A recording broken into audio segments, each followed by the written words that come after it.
was in a Greek fraternity, and Mm-hmm. that, you know, to put it in perspective, if Kamala Harris wins the presidency, she's AKA Boule. They trying to have Ketanji Brown Jackson swear her in, and she's a Mm-hmm. Delta Boule, Greek Boule, and they trying to do it on Martin Luther King's birthday, and he was Alpha Psi Alpha Boule, Mm-hmm. right? So I don't. All this shit is looking like a play to me, bro. I don't trust the red pill movement.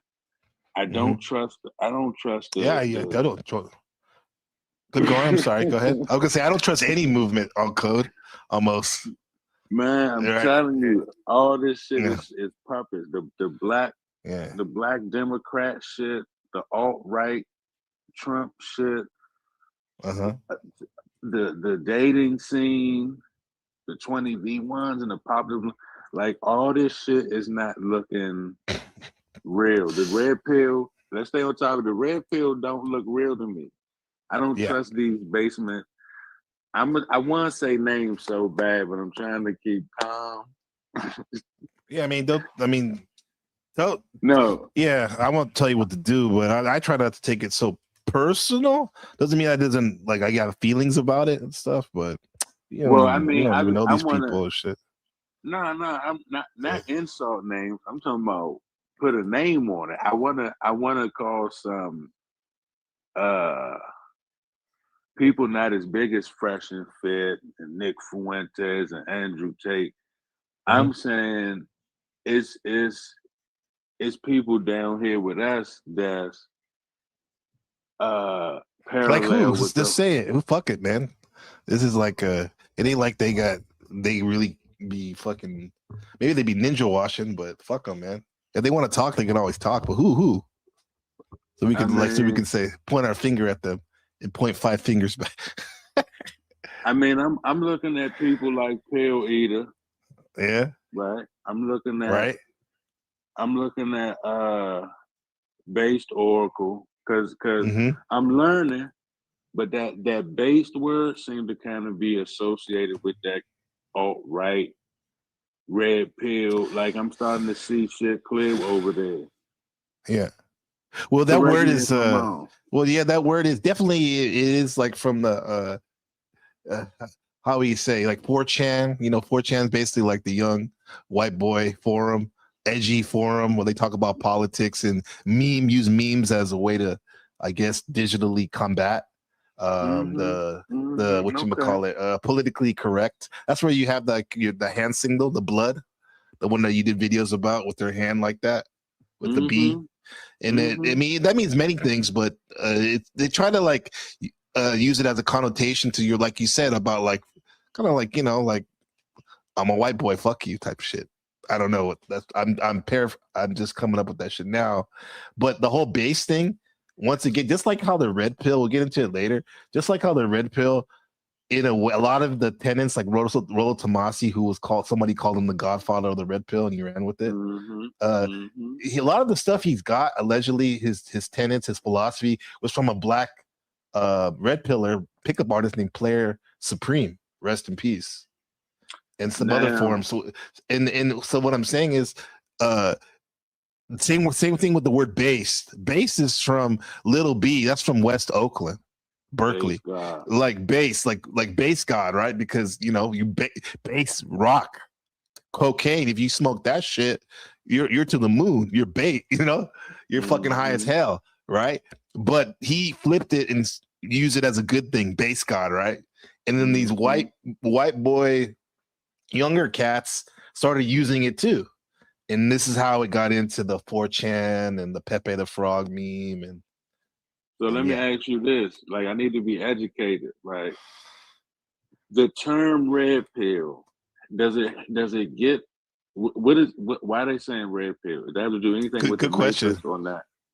Yes, it does, which is funny because I remember when I first discovered the red pill, maybe about 2015, 14. I was looking at Matrix stuff. I was looking at Bobby Hemmett, Phil Valentine. We're trying to break the Matrix color code Okay. lockdown. You know what I'm talking about? And then I Okay. came up and then I found this shit. They're like, the red pill is talking about male female dynamics. I'm like, what? I want to have some consciousness stuff. I don't care about that shit. And then a couple years later, I rediscovered it because I needed to have some insight into relationships and stuff, because I was already married like for 7 years, and certain things were coming up, and I was like, trying to, always trying to improve everything in my life. And then I started to study the red pill, and they what they did is they took the Morpheus red pill conscious blue pill sleep metaphor, and they put it towards female dynamics, male female dynamics, and saying that that it's a gynocentric means female centered world. Actually, that's the biggest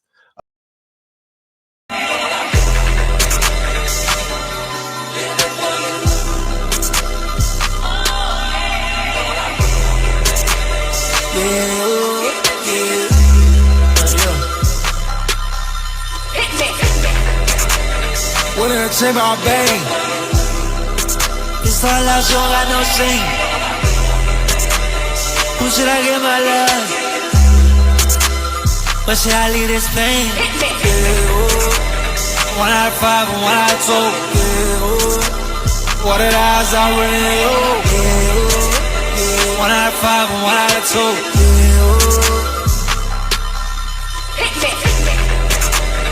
She wanna be like me, I wanna be like her, If anyone touch my baby, I'm taking that boy off the earth. Yeah, wiping that boy off the surface. Yeah, spitting on top of his hearse. Fuck him. You think that he in his bad, boy, I turn your skin to a purse. Yeah, turn his ass into a Birkin.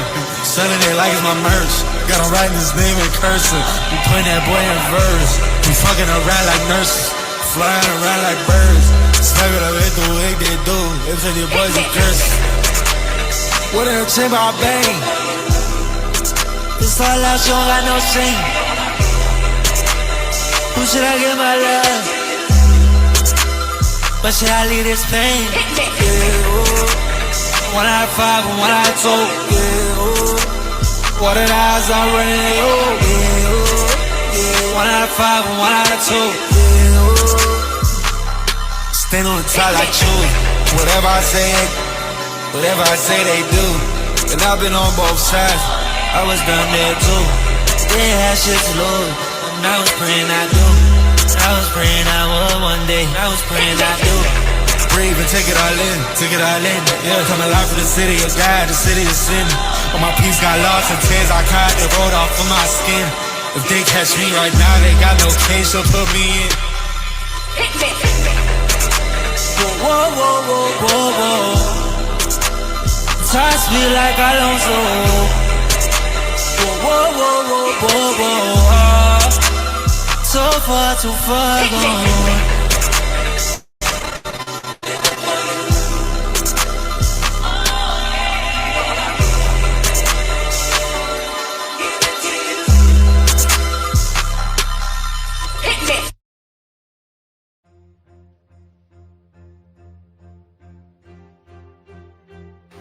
Yo, what's up, everybody? What's going on, NPCs? Gabriel Carbo back at it again. Good to have you. Shit, it's been a minute, man. This is today's episode, Taiwanese zombie vape. Your life as a psyop and an anatomy of a hungry ghost, man. Yeah, so welcome everybody in the chat. I see the homies there. What's up, TML Machine Lies? What's up, my bro Joe Cool, my OG? What's up, my brother CM? What's going on, sis? Neutral ground in the building. Yeah, what was that? Yeah, that was on code. That was some old school shit. Yeah, that's when we were doing the you remember, damn. Yeah. The Surfing the Apocalypse podcast. Yeah. As we surf the apocalypse, these are the days of our lives. Pretty much. Bro. You were talking about the red pill, because like when I got I saw The Matrix in '99 when it came out. That's the first time I really caught that concept. Red pill, blue pill, you're asleep. Red pill, you're awake. You're conscious. You're woke. As we used to say. But then like in 2012, people started talking about like male female dynamics. You know, like how to navigate that from a man's point of view. And I get it. I can see how people say that shit's bullshit, and it kind of is in a sense. But some of the tenets of what they're talking about is like old school traditional husband wife, how to be a leader, whatnot. Yeah, and mixing with some pimp shit in there. But people have blown it out of proportion with people like Tate and all those other weirdos. I mean, I'll give Tate his due, on certain things. But anyway, red pill, you're awake. Blue pill, you're asleep. No matter what they mean. And a lot of y'all motherfuckers are asleep, bro. When I'm coming on these YouTube streets, as they say. Yeah, bro. And I want to put you guys on this. What's going on? What's really going on here in Taiwan? Shout out to my brother Shadow Buddha in the ethers. I want to let you know what's going on over here with this zombie vape. This shit's crazy, man. It's wild. I don't understand like why people. Well, I do understand why they're doing this substance, because I think they want to escape. They want to escape, man. Don't take her home. She off that zombie. Yeah. For real, man. So I'm gonna tell you a little bit about it, and then let you know what's really going on over here, and then we can open up the phones, as they say.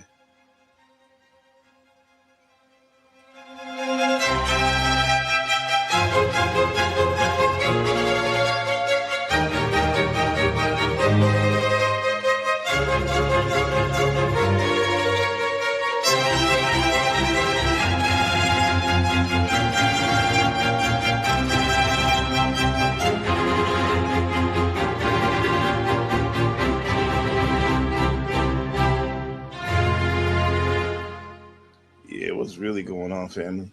What's really going on? Hallelujah. All that. I've been listening to a lot of Wu-Tang this morning.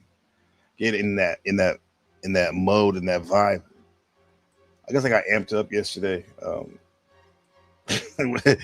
Hanging out with CM yesterday, man. Listening to that all that Wu-Tang stuff, good stuff. Shout out to Sean in the building. What's up, Reddington? Good to see you. Good to see you, man. It makes you do the Kensington. Yeah, it makes you do the Kensington yoga for sure. Yeah.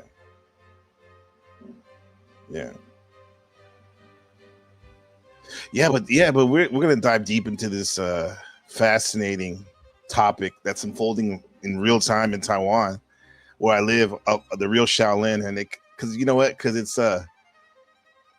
as we do here, we like to connect the consciousness, the spirituality, as some might say, / psychology, with what's going on in the streets, literally in the streets, not YouTube streets, but in the squished reality, what's going on. And this zombie vape, turn off my fan.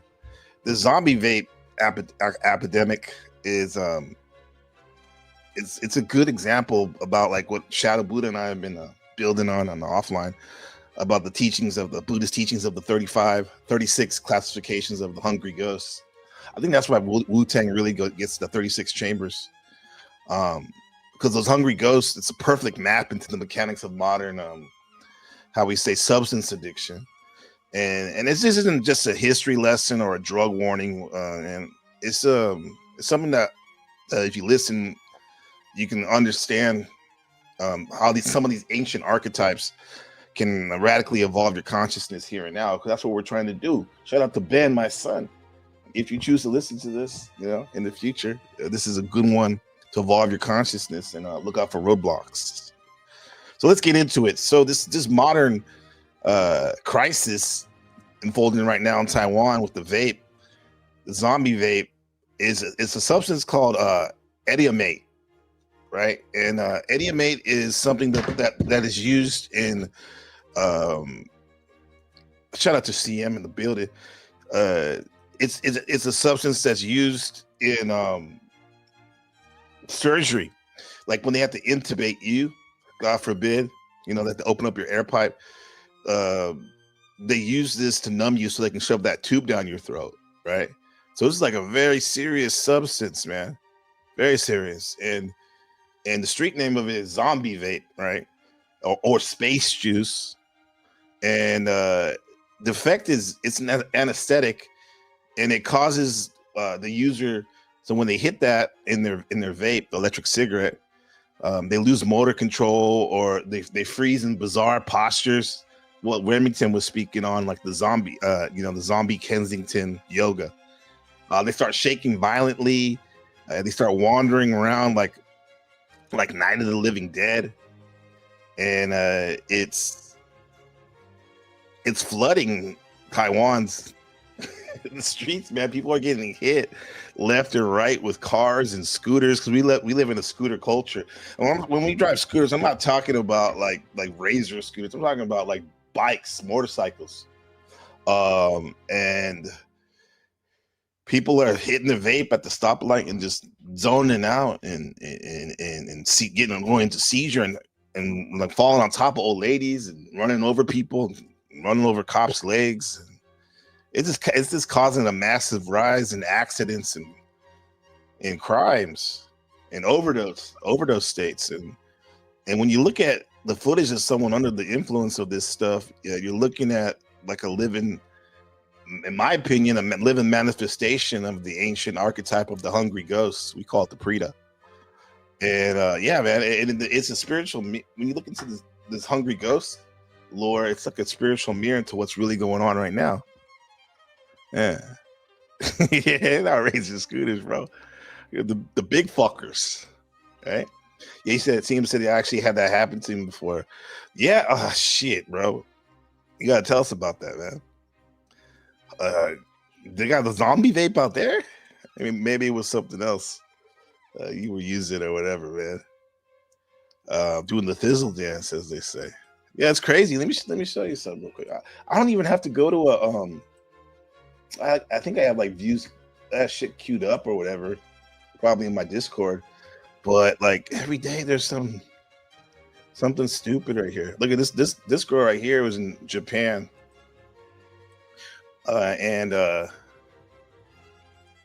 She Korea, it's in Korea, started in China. Over the weekend, a woman was found lying on the ground, unresponsive. Around 10 p.m. on the 14th, a woman in her 30s lost consciousness outside Sinamyang Station in Seoul, with several drug vials and syringes found in her possession. At first, I thought she had just fallen, but then right in front of me, she drew propofol into a syringe and injected it into herself. Police arrived at the scene, rushed her to the hospital, and launched an investigation for suspected drug possession. But unexpectedly, another similar report came in early on the 15th. That's zombie vape. Reports were received of two women in their 20s lying on the street in Gangnam, Seoul, appearing to be under the influence of drugs. Oh, Gundam style, right? An investigation revealed the woman in her 30s had used a substance known as milk injection, propofol, obtained from a clinic. That's the new shit.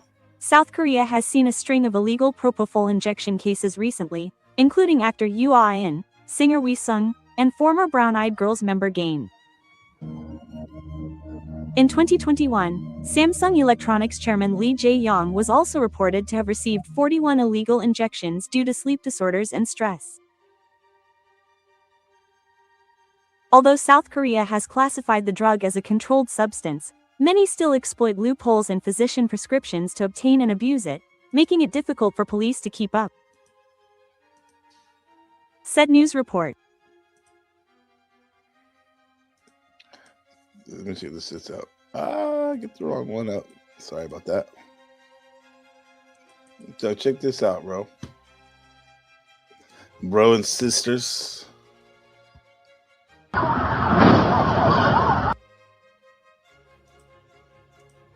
This is okay, this is in Chinese, this one right here.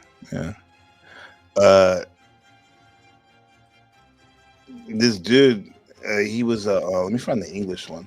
But he was running away from the cops. They stop you now and they take your blood. I mean your saliva, and they check it for drugs. And he tried to evade the stop, the traffic stop, police stop, and he just like started going through town, and he ran into two police and he deleted two of them. Hit him with the car. What a total jerk. On the night of the 11th in Taoyuan City, two pedestrians waiting to cross the street were instantly killed by a car that lost control. A severed leg was left stuck on the vehicle, blood was splattered Severed leg was left on the vehicle. everywhere. A horrific scene, and the driver responsible was Zhang Hongkai. Hey, is it this one? Oh, no, that one is your car. You're a B car owner too, then. Yes. Well, this car isn't just fuel efficient. Its interior space is so massive it'll make you question reality. The guy, look at his fucking engine. He's crashing out, literally. 30-year-old Zhang Hongkai's car engine even flew out, showing just how massive the impact was. He was critically injured and unconscious on the spot, and after 4 hours of emergency treatment, this major accident happened after 8 p.m. Zhang refused to stop for police, leading to a high-speed chase through the city, weaving through traffic and running 9 red lights. When passing the intersection of International Road and Tianqiang Street, in front of Minsheng Hospital, he skidded and lost control, striking 2 pedestrians surnamed Hu, then hitting a utility box. Both men lost their vital signs on the spot, while Zhang remained unconscious in the car. All 3 were taken to the hospital but did not survive. He was driving erratically and dangerously, so we signaled for him to pull over for an inspection, but the suspect refused to cooperate and fled at high speed, running multiple red lights along the way while weaving. Testing confirmed the suspect was positive for amphetamines, and we seized amphetamines and drug paraphernalia at the scene. On the morning of the 12th, we returned to the site for an investigation. The street was cordoned off, the damage was severe with debris scattered everywhere, and the shoes of the deceased victims remain. When attending the body identification, Zhang Hongkai's wife and sister appeared wearing masks, but the wife told reporters she didn't know her husband used drugs. So, ma'am, you also didn't know where he was going? Yes, we didn't know. Did Akai usually not come home or have any Do you think they didn't know? They didn't know where he was going? unusual habits? No. I know he was using drugs. I mean, for real. We don't know anything about that part. So, what was They his don't know job? anything about Go it. ahead and tell us. Do you have anything to say to the other 2 drivers who were hit?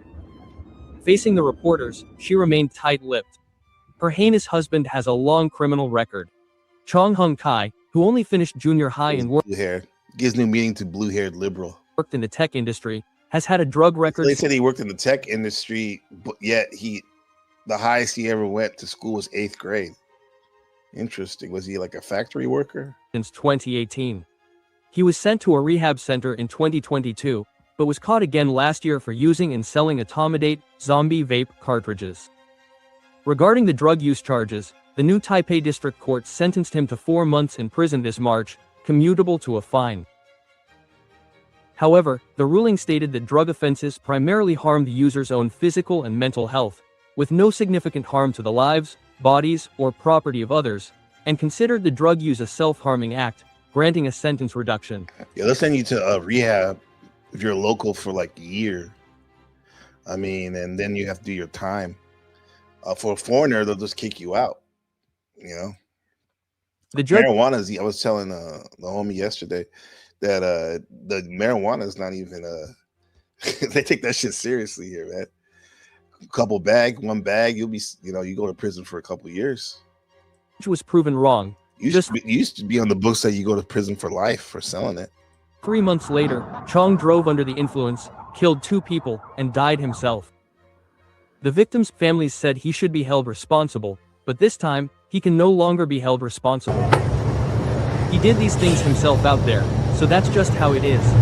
He's an adult, He had to commit such a major mistake. because it was his personal behavior. His own personal behavior. Incidents of drug addicts causing havoc and harming people on the road have become commonplace. On the evening of the triple fatality accident, another crash occurred on Zonghua Road in Wufeng District, Taichung, resulting in 2 deaths and 1 injury. A sedan flipped after crashing into a parked car, with all airbags deployed. The 29-year-old driver was thrown from the vehicle and died on the spot. 2 19-year-old passengers in the car were left with 1 dead and 1 injured. Look at this, Red. The survivor Look tested at all that crank, bro. positive for drugs, and several bags of Look at that. That's all shards, meth. narcotics were found scattered at the scene. Big Police ass investigation revealed that the car had been drag racing with another vehicle before the crash. Looking at this year so far, drug-related driving has caused at least 18 deaths and 134 injuries nationwide. In just the past 20 days, Look at right Changhua here. saw Dude, 2 this dude right here, The police captain tried to pull him over in the front right there. He backed over his legs and broke both his legs. Watch this shit. Consecutive drug driving accidents, Look at that. resulting in 4 deaths and 8 injuries, Look at with a right police here. station chief's legs crushed and severely injured. Unexpectedly, the judge That ruled motherfucker, the guy that did that, he already had deleted someone already and didn't go to prison. He did this. The judge on this case right here didn't give him any bail. I mean, gave him bail, barely had to pay anything, no time. And then that dude, he went to the police captain's hospital bed with some fruit or something to like apologize, quote unquote. And the daughter and the family was like, "What are you doing, bro?" Like, probably trying to intimidate them. I mean, this shit's lenient as hell for certain things that are serious, but then they go soft on other stuff, right? Like the pedo stuff and murdering the innocent people. So I think they're about to change the laws as we speak right now. for his release without bail, sparking public outrage. Right. However, after the High Court revoked the ruling and remanded it to the Changhua District Court for retrial, unexpectedly, the judge ruled for his release without bail, sparking public outrage. However, after the High Court revoked the ruling and remanded it to the Changhua District Court for retrial, another judge ordered the 28-year-old suspect to be detained. Drug-related vehicular homicide has become a new social problem. Beyond amending laws for stiffer penalties, the government must take more practical action. Sure, it happens like all the time in America and other Western countries, but for whatever reason, bro, it's just like over here.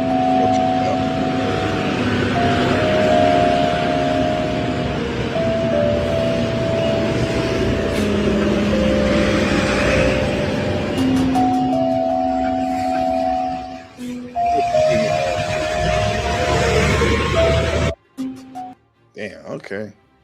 Yeah, shit is wild. They effed. It's crazy out here, man. What are we gonna do though, man? Yeah, everything lines up though. Like it's crazy because I've been like studying about like the cosmology, the Buddhist cosmology. I mean, all that stuff is great. As above, so below, so below, as above. What happens in the stars happens out here inside of you, and vice versa. Up there, what happens down here happens up there. And in terms of this Buddhist cosmology, this realm of the hungry ghost, it could be seen as a psychological and spiritual dimension, because the ghosts, what they represent in the Buddhist tradition, those are real beings, they believe. There's different dimensions and whatnot, and they believe that the ghosts populate these regions in the astral realm, and a lot of these are like super greedy ghosts. They're attached to whatever they desire, and this one sacred text, the Saddhamahara Sutra, it outlines the 36 types of ghosts, and each is cursed with a particular suffering. And the hungry ghosts are traditionally depicted with like massive bellies. Here, I show you a picture. Yeah, they usually have massive, like huge bellies and small mouths and whatnot, like that. Like on the left, right there. There's a cube, right, from the last episode we did. So they have these massive bellies, like bloated, like you have like liver failure or whatever, and they're desperately hungry. But the thing is, ironically, they can't swallow, because they have these little needle mouths, right? And if they manage to get food or drink into their mouths, it turns into fire or ash or filth, like shit. I mean, does it sound familiar? This is the exact loop of drug addiction. It don't have to be just narcotics. It can be anything you're addicted to. TV, paneling, all that. The user, whatever they're addicted to, they crave a high, but ironically, the act of consuming it, the substance, ultimately destroys their ability to feel peace. So they're on this loop, man. And this needle throat ghost, like the one on the left, with the big stomach and the small mouth, when we see like more of these images of people like vaping and stuff and killing themselves, basically, this is the physical act of modern vaping, this zombie vape, because that needle throat represents the hyper focus intake method that they use to use the drug, the cartridge, the pipe, the needle, right? And the user will pour this toxic chemical heat down their narrow throat, and it satisfies their body momentarily, but it can't sustain it. And in this ghost, everything it touches, it's toxic, bro. In the lore of the ghost, they corrupt everything they touch. Sound familiar? Everything they touch, they corrupt, and they suffer this internal burning when they take in the vape, right? And I see the drug connection of the zombie vape is this perfectly, it mirrors the zombie vape user in Taiwan, because they inhale the chemical synthetic ediamate and they exhale like toxic clouds out. And to me, it represents the destruction of the physical temple, your body, right? Burning the lungs and your nervous system from the inside out, while you alienate everybody around you. Your family don't want to be around you. Even people on the street don't be around you, because you're literally causing them harm and whatnot.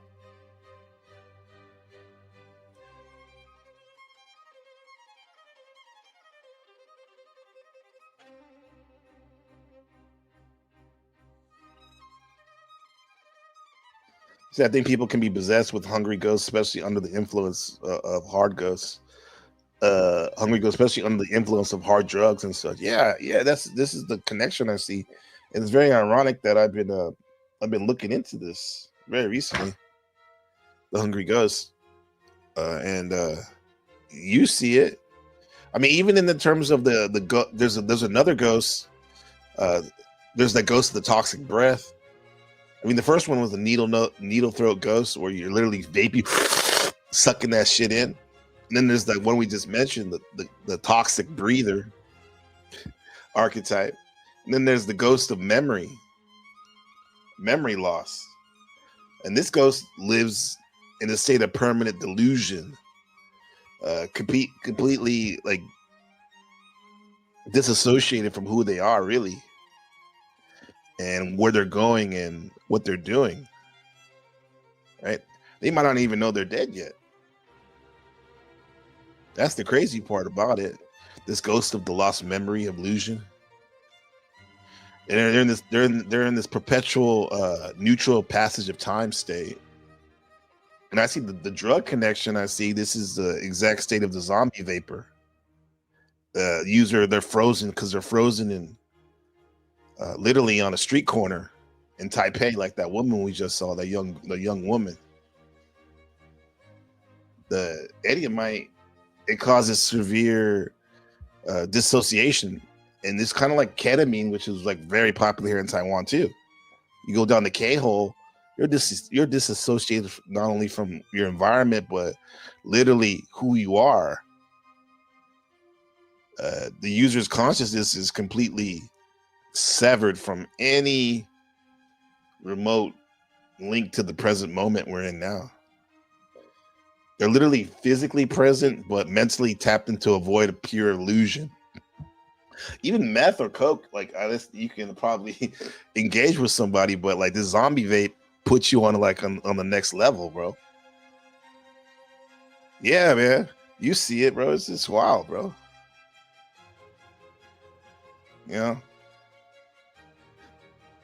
I mean, but that's why I want to put it out there, because my son or whoever, when they get older now, we want you to evolve your consciousness here and now, right? And I think the takeaway from bringing this up is that even though you might be saying like, I don't use zombie vapes, so I'm fine. I'd say like the Buddhists teach us that the hungry ghost realm isn't just a place where you go and die. It's literally a state of mind that you can enter into every day, depending on when your consciousness is.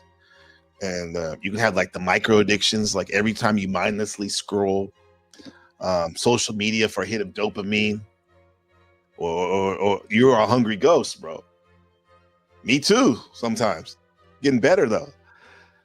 Consumer traps is people that be trapping out the consumer chamber. Like every time you buy something you don't need, you're chasing the monetary high that fades in an hour or so. You're a hungry ghost. And I think the lesson is that addiction is the aggressive escalation of standard human desire, and the zombie vape crisis is just an extreme physical mirror of the spiritual sickness of our modern world that's seeking external solutions for internal peace. I tell you to go in. That's how you break free, though. So I'm going to ask, in order to break the loop today, I would tell some of my cohorts and whatnot, recognize the bloated stomach metaphor in your life. Like when you're consuming things and content and food and even validation that doesn't even actually nourish you. It's more like fast food, right? No substance. And when I'm thinking about the needle-nosed ghost, widen your throat. Because in Buddhism, the cure for a hungry ghost is dana, which is generosity. And a lot of you guys that are here right now are very generous with your time and friendships. So practice generosity and mindfulness. So move your focus away from taking more and more towards giving, right? And like our friend right there, neutral ground says, right? Shadow and light, ground in the now. Because the zombie vape, it just freezes the body, but it also scatters your mind. Be aggressively present in whatever you're doing. Get your feet on the floor, right? If you walk on some grass, that's what they say, touch grass. Right? Breathe the clean air. It's a beautiful day, man. It's summertime. And reclaim your sovereignty from these algorithms and chemicals trying to numb you. Because if you don't get your sovereignty right now, bro, by the time you leave this earth, you may be trapped down here forever because you're letting some outside forces tell your quote unquote soul that everything's good, you should go this way, when in fact you're just trapping yourself again in this bullshit. But yeah, man, I need to get this stuff out, because the zombie vape is just another desire that goes unchecked, that needed to be addressed, and it could be anything. So here we go. Yeah, great to hear you too. I love you, Neutral Ground. I'm glad you came through tonight. Blessed us. So yeah, I dropped the link in there. So if you want to come up, we got some other stuff we want to get through too. Some other current events. What did I see today? Oh yeah, the New York Knicks had their parade yesterday. I saw a Knick hat at the store. I bought one for my son. I'm like, hey man, I mean, he likes caps now and stuff, but hey, get you a New York hat, the Yankee hat or whatever. But I saw Alicia Keys. She was singing her, New York song with her son. He's playing the piano. Switch Beats, his son. That was cool. The mayor and everyone were up there. I saw, what's his name? Obama, President Obama, and Michelle Obama, and Malia, I think it was. I didn't know the other daughter was there. They opened up his presidential center. I assume it's in Chicago.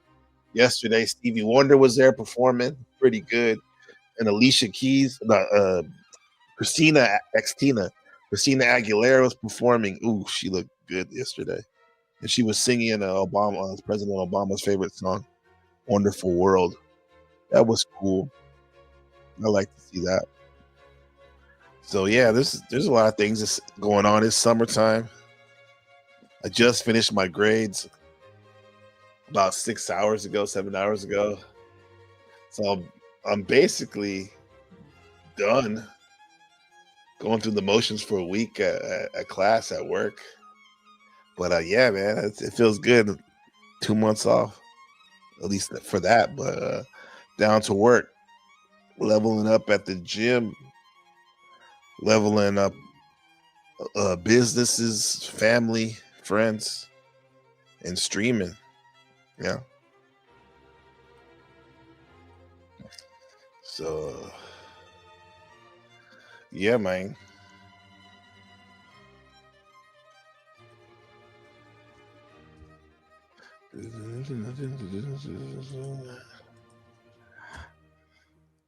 There's so much stuff to get into.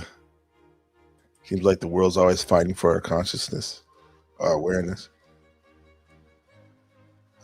We're here. We're only 40 minutes deep, man. I feel like we just did a whole lecture and whatnot. Yeah. Yeah, so break that loop, man.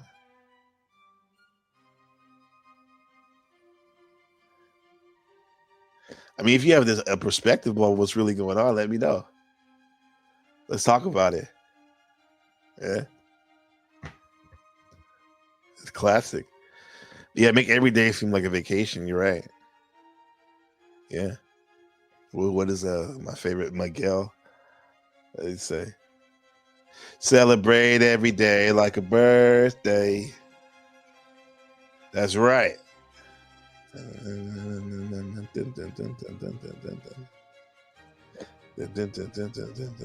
I put that here? In the Black Sican section. Here we go. All y'all niggas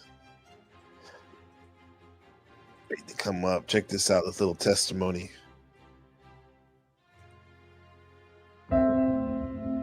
I always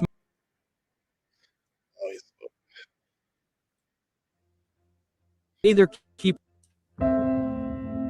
I always smoke whenever I drive. Yeah, I've crashed 3 or 4 times and paid millions in damages. I'll either keep 100 in the car to hit, or have the passenger hit it for me. I can go without food, water, or going home, but I absolutely have to have this. This is Ah Wei, 21 years old. He started using Automodate vape cartridges 3 years ago and is currently in rehab. By 16, he had already used ketamine, marijuana, amphetamines, and ecstasy. But he says that only Automodate vape cartridges are the ones he can't quit. Using the drug has become...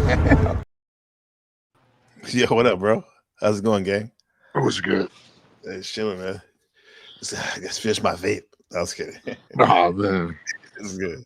now I got a vape story. Yo, I don't vape. Fucking so, what was it like 5 years ago now? Uh, So I had to talk. Remember I told you I had a Tahoe with 24s, 2004, I Okay. think it was. Yeah. So it used to give me problems all the time. I changed the engine, like you know how the old Chevys are. So Uh-huh.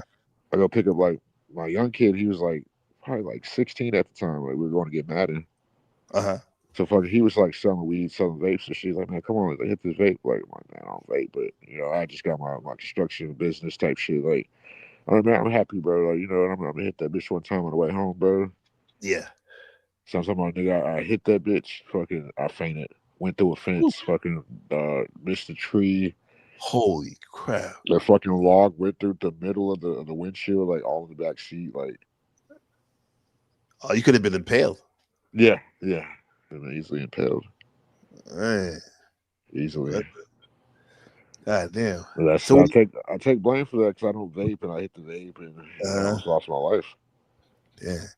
But Wow. I fainted. It sounds kind of like Yeah. a lot of similar to because I was already like going through exhaustion like up a long time, so I hit that bitch and I don't vape. So it's like Mhm. all I remember is fucking like nodding off and then like waking up and then fucking just like not being able to control the fucking truck going into it's like oh shit. Wow. That's a big vehicle. Yeah, it was a big vehicle too. Yeah. I was hurt too. Wow. And I had just replaced the engine too. I just put like $7 grand replacing the engine. That's not cheap at all. And then and you go through the fences and hit the fucking wow. Yeah. The Reddington says in the chat, he says, shit, that's some Final Destination shit right there. Oh yeah, it was. Yeah, it was. But I learned my lesson though. No, don't vape. like I never did before or after. Like, it was like I was trying to like celebrate, oh Yeah, shit, what yeah, if yeah. I know that. Oh my god, I know. Like back in the day, like when I worked for PG&E, for example, like checking the meters yeah. and meter reader, and then like after work, that smoke, that first Oh smoke, yeah, yeah. weed, like woo, yeah. So you probably hit that vape, like yeah, you know, like nice little icing on the cake, huh? Yeah. Did it taste weird to you or anything? Or It's just you never know. Them hoes be homemade. They be having all probably fucking fentanyl in them for all we know. what did you ask him? Like what if you put anything different in there? He didn't know. He was You fucking didn't know? 16 at the time. Jesus Christ. He was 16 at the time. Fucking. Bro, I wouldn't doubt it though. If like they put a little bit of this, a little bit of that in there, could have been that edamate, whatever, edamate stuff in there. Yeah. Because it could cause you to pass out. Because if you were to hit like let's say you haven't smoked cigarettes in like years or whatever, or weed, and you hit it like really really hard, it wouldn't cause you to pass out, right? Nah, yeah, not faint like I Yeah, did. that's some other stuff, bro. Wow. Yeah, not faint like I did. Fucking, that shit was terrible. Mm-hmm. Do you think that this stuff's coming to America if it's not already here? I think it's probably been in America. That's what I'm saying. Because this happened 5 years ago, and that's when the vape. Everybody was vaping out here like 5, 7, 8 years ago. Mm-hmm. That's when it was like everybody was vaping. They wouldn't even smoke weed like that. Oh, really? They rather vape? They were just vape, fucking cart. There was carts, fucking vapes, all that. Like, yeah. Why do you think that was, man? Like that people would rather vape than smoke weed. That were weed I think smokers. It was a fad. I think it was a fad. Fad, yeah. Yeah, the fad. Fucking, you know how people are, the trendy. Yeah. Yeah. That's how they are, yeah. They have their jewels. Well, what up, Fatima? Yeah, good to see you. Yeah. Yeah. Yeah, so. Yeah. But over here, over there, they be doing all experiment over there. That shit probably can come over there to over here. Yeah, like this is the beta test, as they say, right? Like, yeah. Because this is what happened. It started in China, right? The chemicals all come from there anyway, but they started having that problem in China, and then they started China started cracking down on it, so they started to export it here illegally to Taiwan. I think since 2021 or something like that. That's been the problem. Lightweight.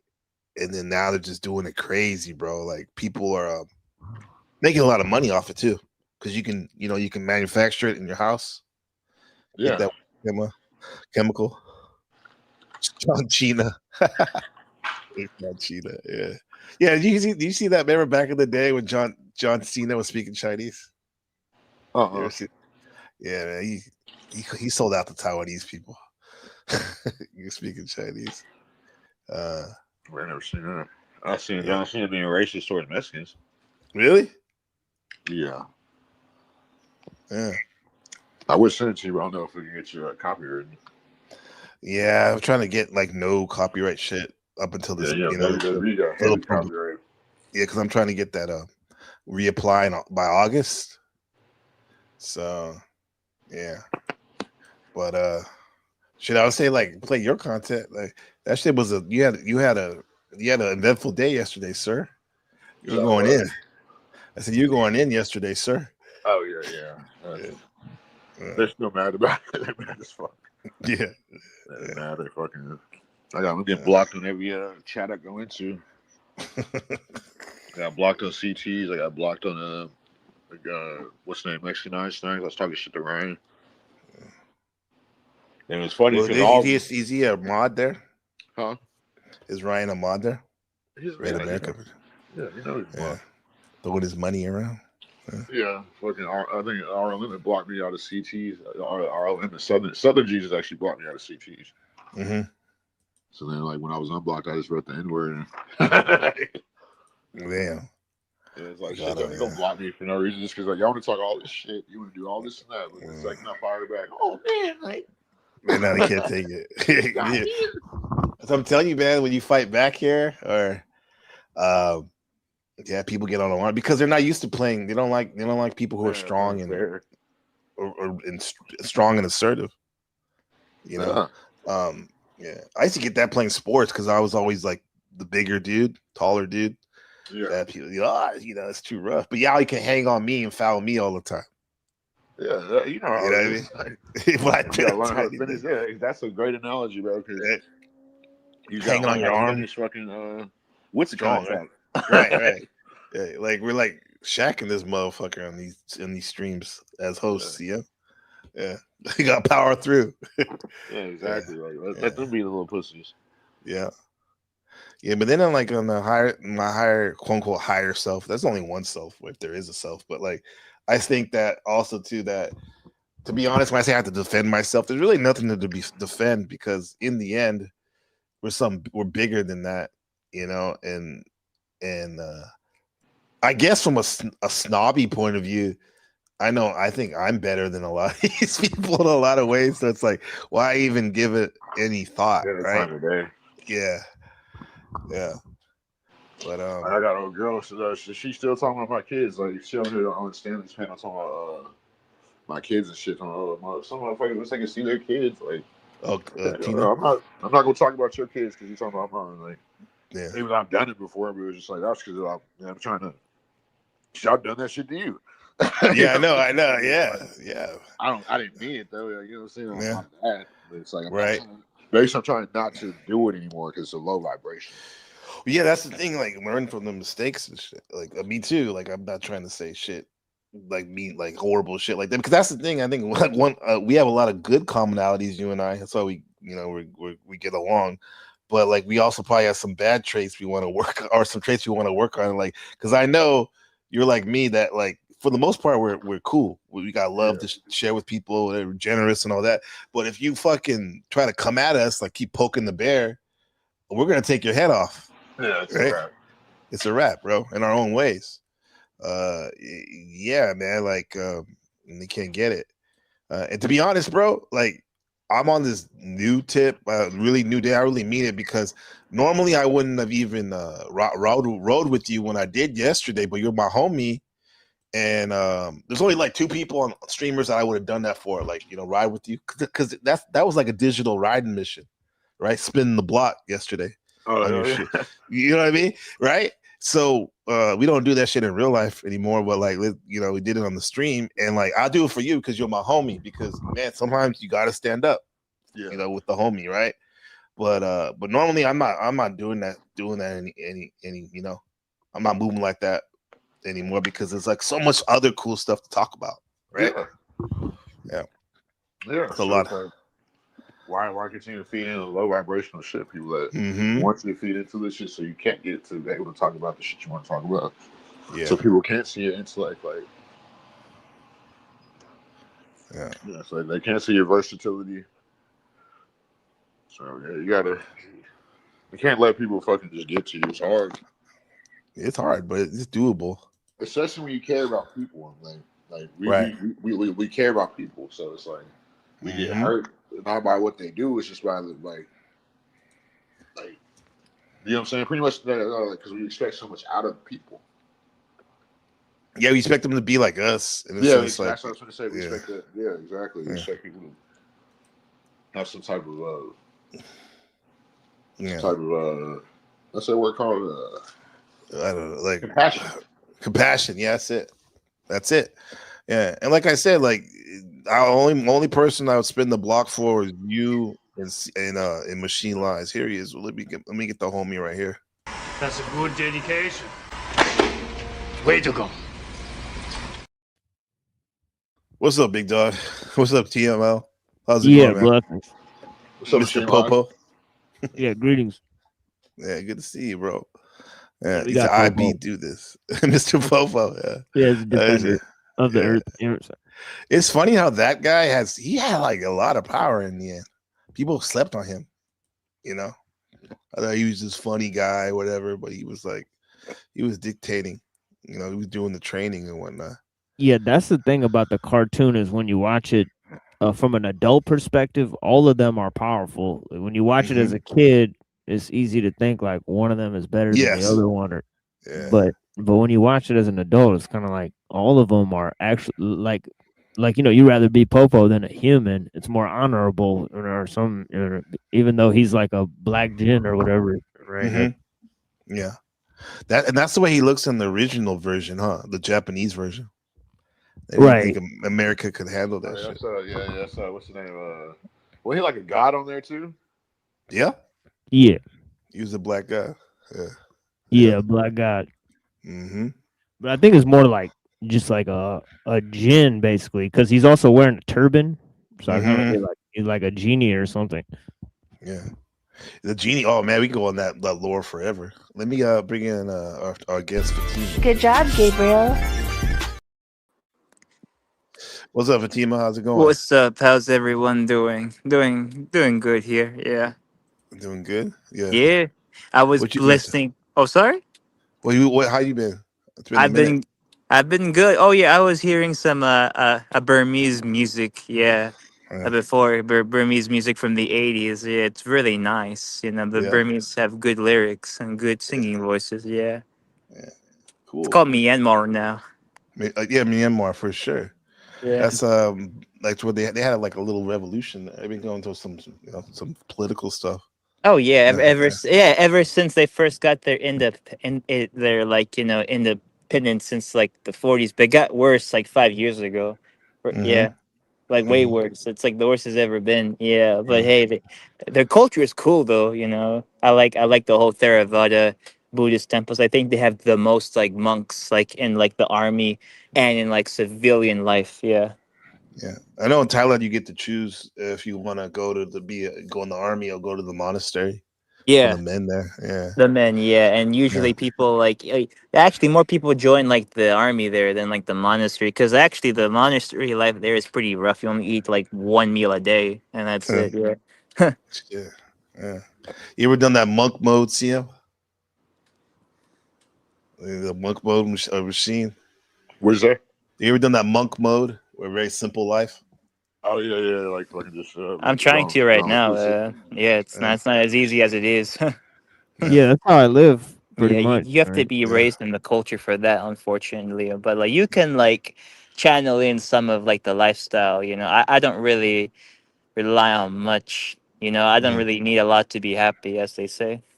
yeah. What up, Shadow Buddha in the building, bro? He said, my brother. He said, yeah, Mr. Popo was Cammy's assistant, and Cammy trained. Exactly. Oh shit, as God. Okay, Call Mr. me, Popo yeah. trained Cammy trained Kid Go To, Kid Trunks, and Gone To. Yeah, you guys are like Dragon Ball Z aficionados. That generation. Oh Yeah, I'm Generation. huge. You never watched I'm Dragon huge Ball into Z? it. Yeah, my older brother Nah, a watched little it. bit, bro. All my young homies, like you guys love that stuff. So you liked it too, Yeah, CM? we grew up on this shit. Yeah. So that's why you guys are probably like smooth out. Like you know what my shit was? GI Joe Transformers. yeah, that's that. Yeah, Joe Transformers. Yeah, I grew up.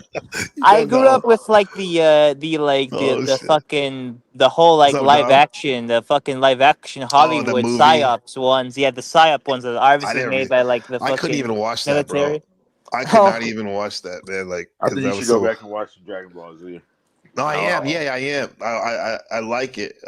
Because you know what, my homie Shift and Buddha, Shadow Buddha, they put me on years ago. They were, about especially Shift about One Piece. Because that's what my son oh, and I One Piece. we're just going through that right now. We're on episode 19 right now. And there's 1-9. there's like 1,000 something, like 1,500 episodes. But anyway, I love that. I fell in love with it already, but maybe it's because I'm dealing What? with my son. But like, Ah, it's a cool. good show. It's a good show, man. Yeah, it's a good show. I've been taking a break from it because like I have a lot of other things, but like I'm also reading the manga online when it comes out, and I'm Yeah, also keeping up with the show. So yeah, it's good. Yeah, I definitely and the story gets more expensive as it goes on. It definitely there's yeah, a lot of twists and turns with yeah. the story of One Piece, like a lot of plot points, a lot of character developments. Yeah, it's Mm-hmm. fucking crazy how Yeah, much Oda, the creator Oda, like put a lot of thought and effort into that show. That's what I'm one to like look behind the metaphysics of things, and I'm interested in the creator. Like I watched a little documentary about him. Interesting dude. But yeah, man, he has a lot of pressure right there. Making that show. Can you imagine having that power where he's literally shaping the minds of Right? people like that? Yeah. It's wild, bro. It is Yeah. fucking insane. Actually, speaking of like just like being like a god, he is seen as a god in Japan, but that's what comes with the downsides too. Because to be like a fucking like a manga artist in Japan, they say it's like voluntary slavery because like you just Yeah. work You all can't fucking stop. day in your room. Yeah, like you are You say demanded. Yeah. like these two CM and TML are like one of the most prolific streamers like I've seen on this YouTube sector Yeah, like yeah. Last constantly. night So we did a real epic one. Mm-hmm. Honestly, yeah. yeah, that shit went for a very long time, way longer than I suspected. But yeah, it was pretty crazy. For I you had to to say edit long, out that's long, huh? parts. Yeah, Yeah. at least. Yeah, I had to edit out like at least 3 parts because the shit got too crazy. Yeah. Do you guys ever feel like a what do they call it not commitment but obligation to your fans to stream as much as you do, or because they're gonna be like, hey, where are they at? Yeah. Yeah. Somewhere It's more the between. I would StreamYard, imagine to get right? that. Oh, Yeah. Because you pay Somewhere for in it. the middle. Somewhere in the middle. It's Yeah. like $400 to pay for the fucking recordings and software. Yeah. What do you go? I wanted to ask him. Did you see Fatima's avatar had like a SS uniform on it? Look like, like Yeah, she likes to do that. Yeah. yeah, there she is. Yeah. Oh yeah, I was gonna ask you. Look at you have an interesting avatar right there with is that SS yeah, uniform? hell yeah! It's called the SS Swatch. Yes, with the I don't know who it is, but like it was from some Korean like Christian fascist on Twitter/X, or as I call it, Zitter. And I just like saved it. Yeah, I was like, oh, this has to be archived, and I did archive. I saved the photo and like, yeah, I just like Yeah, it so much. Fatima knows a lot about history and politics too, for real. Yeah. Yeah. That's what do you do? So and I always get that magical thing. The Vrils, was that a real thing with them? Wait, what? Oh, Yeah. yeah. For like certain sectors, yeah. The thing about the Nazis is that like they weren't just one monolithic thing. They were like a lot of ideas merged into one. Like there was like a lot of like atheistic Right. materialism, esotericism, real Wotanism, and Yeah, like there's a lot of yeah. Jays in the beginning that were Yeah, they the were National a lot of Socialists. them. Yeah. Exactly, which should show you that like they weren't as fucking like as like rabidly anti-Semitic as people like to make them out to be. Well, I don't know how what the truth is to that, but there's things about like the mustache man like giving trying to like talk to the Africans and Yes, that other happened. people like the kind of like look what they're doing to you in your country. Yeah, no. Stuff like that. Actually, if you look at wartime propaganda of like Britain and like Nazi Germany, you'll see a contrast. Nazi Germany was like all about the people and their own people, right? They didn't really want to portray anyone as inferior Mhm. except for the who's, right? But but the British saw that, and they saw like every like Nazi leader make dialogue with like Africans and like Arabs, right? Uh-huh. And so what the British did is that like they would portray like like the Nazis in the propaganda as being too friendly towards like Africans and Arabs, and like in contrast Because they know the majority of the people in America were hardcore racists. exactly, yeah. That time, Actually, it's so funny you say that too, because actually the KKK were anti-Nazi, and vice versa. The Nazi were anti-KKK. Oh, In that's fact, interesting. I never knew that. yeah. Yeah, that's weird. No, because it makes sense though. Because if you look at the most famous anti-American image ever, it's from the Nazis. It's called The Culture. It's about the fucking like KKK guy with like 4 arms, and he's like this, right? I think if you look it up, right, it's like anti-American propaganda from Nazi Germany. It's literally some guy wearing like a freaking like a KKK down, the hood or whatever. Yeah, the hood. Yeah, Yeah. with like a judge hammer, and like on the other hand, like some type of like Italian like a mobster, It should, and like it's to show Mm, that like America is a mess even to the eyes of yeah. like them. Yeah. Yeah, wow. That's supposed to be the lowest of the low in American eye. And CM, did you say there was some connection between blacks and KKK? You came Yeah, across there is. some of Yeah, that stuff? Yeah. there's, Yeah. there's, Yeah. they're like the. Damn, thanks for reminding me. I need to fucking probably do a live about that shit. Mm-hmm. Like a full one, because they it definitely started off as like the Canaanites type shit from the Knights of Templars. Like, but it's just like it's deeper than that though. I have to look into it. Yeah, the KKK it's definitely started from blacks. Yeah, Yeah. because Yeah, Garvey made a pact with them, I think. Yeah, what? yeah, yeah. No Yeah. way. Yeah, he did. No Yeah. way. Yeah. Marcus Garvey, Honorable Yeah, Marcus Marcus Garvey. Garvey. Yeah. Yeah. Actual facts. Yeah. Wow. These are actual Yeah. facts. Look at Machine Actual Life. facts. Yeah. He's And like fucking 5% over here. Yeah, when you say that yeah. shit in the racist sector, I get ridiculed. Yeah. Exactly. Fucking, Yeah. I get ridiculed. I get called racist. I get called stupid. I get called Yeah. N-word. Like, okay, whatever. Yeah, I know. They go like, Yeah. CM says that the blacks are, they have affiliated with the KKK, the foundation, and it's like nigga, like it's history, bro. Like It's there's history. That's what happened. come Like on, man. it's fucking like Let's it's go. weirder than what anyone wants us to know. Like that's just Right, called right. dialectics. It's called dialectics. Like things merge into one. Right. Yeah. Sometimes, yeah. Like it's just history. Like history is fucking full of weirdness, and that's all it is. It's not that it doesn't make any sense. It's just that's just how it is. Yeah, and like a lot of truth has been, sealed away, and you don't have to sound like a conspiracy theorist to say that because it's true. A lot of it's been sealed away. Like I had no idea that the freaking Nazis were like friendly towards Arabs and Africans. No one taught us that in school. I had to learn that myself. Yeah. Yeah, I mean, I think there's a lot more that we have alike than differences. It's just, but there is something to be said about like how, though, in recent years, bro, like these people who are flat out racist, they're mean spirited. They're like they're like they have no shame. No.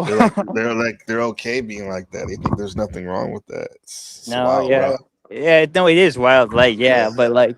It should come to show that like they're kind of like new because like throughout history no one was really that aggressively like anti one group of people until like there were some exceptions but now Until because recent history, huh? yeah Like but in the now 1900s and stuff. Yeah. yeah exactly but now Yeah. thanks to like the internet, the culture, technology, everything has been like intensified. There is more psyops now, so like there's more division, us versus them, Yeah. Yeah. and on That's like a the multiple line. scale. By Tragedy Gaddafi, right? It says Tragedy Gaddafi, the Mhm. Arab Nazi, right? Isn't that what I wanted? Tragedy Gaddafi, the Arab Nazi. Ugh, that sounds Yeah. Exactly. Yeah, and like people don't know that like originally fascism had a lot of ties with futurism. So fascism was actually very pro modern, very somewhat anti-traditional. It was all about speed, dynamics. It wasn't really too fond of the Church of Rome inside Italy because fascism Yeah. is like 100% Italian. It is 100% Italian. Yeah. Wait, but what is the origins of fascism, though? I know Oh, it's Mussolini came up with that. socialism. It's three things: socialism, anarchism, and like philosophical idealism. Yeah, like Right. Yeah. idealism. Yeah. Absolutely. Yeah. Yeah, because like there's the philosopher who is actually the real intellectual of fascist Italy, Giovanni Gentile. He was actually the real brains behind fascist Italy.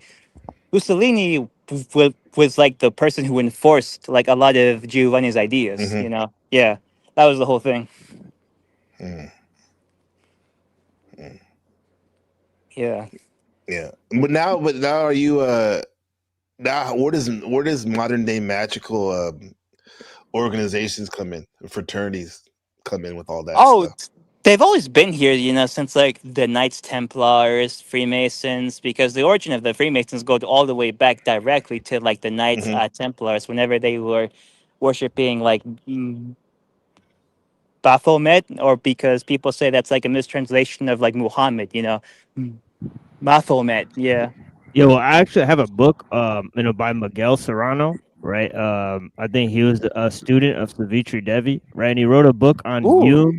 Jung. He wrote a book on Jung and another guy. I think Hess, right? I'm not sure, but yeah, he wrote a book on like some esoteric thinkers like from the West, which is kind of like weird, but also like if you look at Lans von Lebensfels, Mhm. right, and you look at his Hans von sort of Liesenfeld. his like Yeah. cryptozoology, yeah, Yep. yeah, that's his name, yeah. Yeah. I Yeah, think it's called Theozoologica or something like that, or but yeah, Yeah. yeah.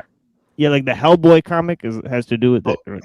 Okay, yeah, okay. Now I know what you're talking about because there was a Yeah, lot of stuff going on with that, right? A lot yeah, of stuff going on, yeah. Yeah. Yep, there was all interesting stuff. Yeah. Now modern day though, I want to show you this video.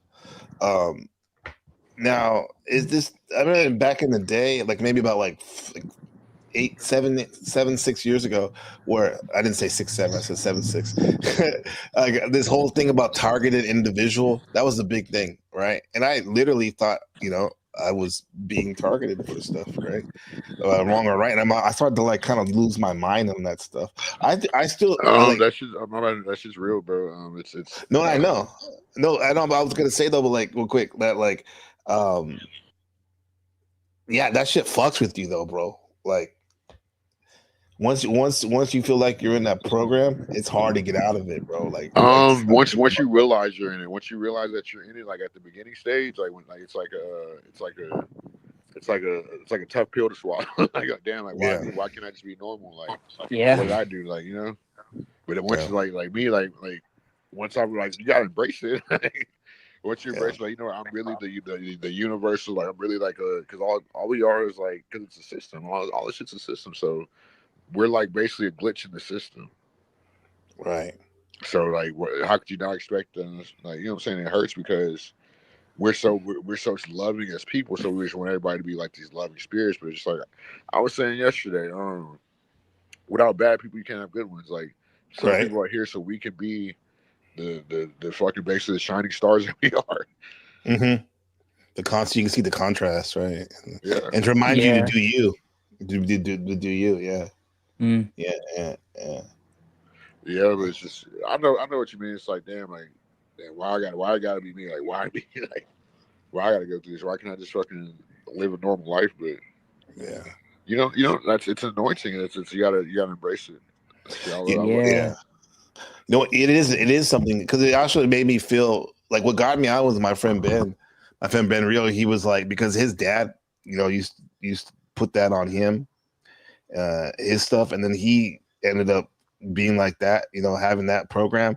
And then he told me, he's like, bro, you ever thought about the fact that there could be like I told you this the other day, there could be good people or good beings or whatever, like trying to help us out, kind of like that movie Adjustment Bureau, right? Well, there actually are some people on our side for sure, probably even more so, right? That kind of getting me out of that negative way of thinking.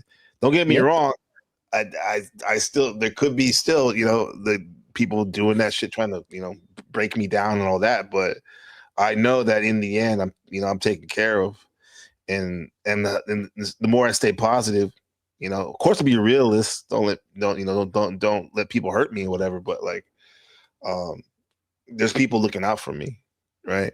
And the more I try to take care of myself and be generous with other people, the more blessings I got, and that's real, bro. Kind of like you said. I heard you said at the beginning. I don't think people caught it. I caught it when you said that. Like the God wasn't Buddha, wasn't the God of abundance. It was somebody else or something like that. Yeah. Oh, say that again. I said, like the God of abundance, like it wasn't Buddha, it was somebody else. Oh yeah. The God of abundance. Oh, I forgot what I said. Was that earlier today? I don't know. But I do believe that the universe is pregnant with abundance. It's just a matter of tapping in. Well, that sounds woo woo and all that, but I truly believe that is pregnant with possibilities and whatnot. Yeah, there's always the future. There's that future. There's this future. The good future, the bad future, and then there's the ordinary future. Yeah, it's definitely endless possibilities. Well, yeah, definitely endless. It's almost like, but it could stop though for like anyone, you know. Yeah, It's yeah. very good stuff, yeah. Though, like, I wish that, like, like the Abrahamic religions, like the metaphysics, right? I kind of wish that they retained like a circular view of history, not like the linear ones that all of them have. Mm, Yeah, like, Absolutely. Yeah, that's yeah. one thing I keep talking about on my show is this idea of creation ex nihilo and how they Mm. dropped the ball, right, because of Aristotelianism, and they added the yeah, telos into the nature, right? yeah, exactly. Yeah, Man, I like, gotta have y'all. My bad for interrupting. I gotta have y'all on my pod for. I'm trying to start a Saturn series, and I want people Mm. on there that actually have knowledge like that. You know what I'm saying? We could bounce off each other. Just like that's absolutely. how it's supposed to be. You know, like. But can Yeah, I ask y'all a definitely. question though? Do y'all think like all the Western religions are Saturn worship the Abrahamic religions? Our Saturn worship, Yeah. I would say to an extent they all do retain like an element, but some of them do try to break it. I will say that much. Some of them are aware of like the Saturn's the symbolic constraints of it. Yeah. Uh-huh. But for like the most part, yeah, they do inevitably work inside that framework of spiritual capture that has captured like the Yeah. Western world. Yeah, but some do break it though. Like I think very few. Like I think the ones who did break it are like Heidegger, Ellul, and a few others. Maybe Kierkegaard and like a Nietzsche and Schopenhauer. Those the guys kind of saw through the veil, but like wasn't that strong. Yeah, of a I got a push. theory What's that up, I have a Muriel? theory that Earth is like that where the inner realm and Saturn's like the outer square, right? Kind of like the Masons worship the square and the compass, or the Mm-hmm. square and Mm. the circle. I feel like Saturn's the square, we're the circle, and we're restricted by the square.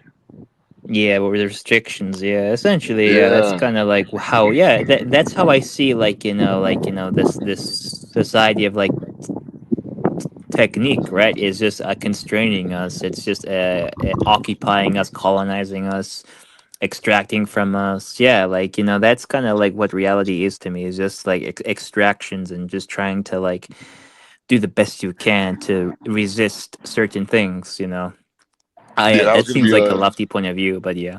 I tried to start my Saturn series a couple weeks ago. And the first episode was called "Projections and Restrictions," Mm. Mm. but Yeah, that's we Saturn, bro.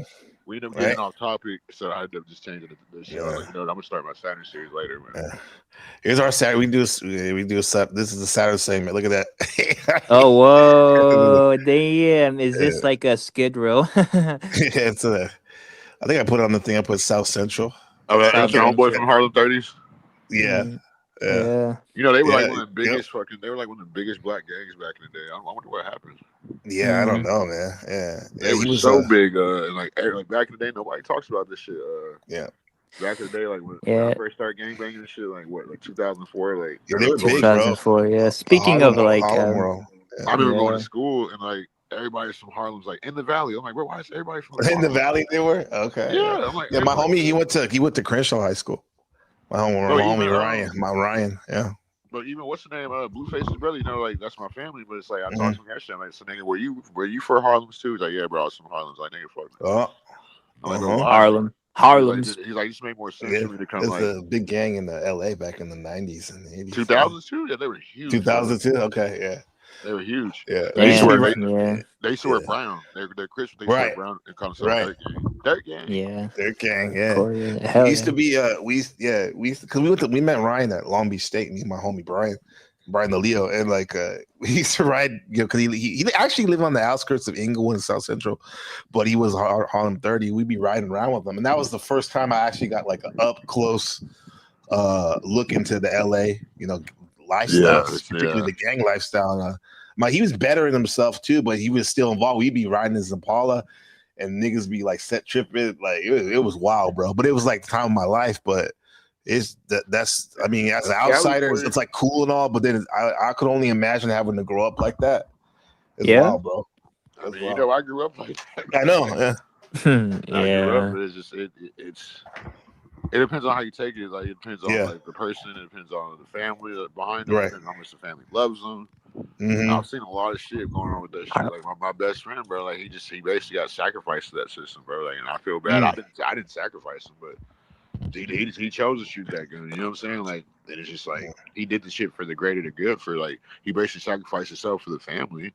You know what I'm saying? But it's just like that's what comes along with it. It's basically like I was thinking about this yesterday too. Like they hate California gangs, especially the black ones, because they're basically like Native American tribes. Mm-hmm. You know what I'm Oh saying? yeah. So, and if you really think about it, probably a lot of their descendants are Native Americans. So even the Mexicans too, bro. Like they're probably the ones that came over here that were Yeah. with the real natives. Like you know what Yeah. I'm saying? The So they more have that the yeah, Aboriginal. right, Aboriginal. The more I see it, the more it seems like most of the quote unquote black Americans we see here, like they're already here. Yeah. They didn't come over in the slave ships. That many of them. You know, what I mean, like No. first, it's not That was just feasible. that was just the Nigerians and shit that we still see today.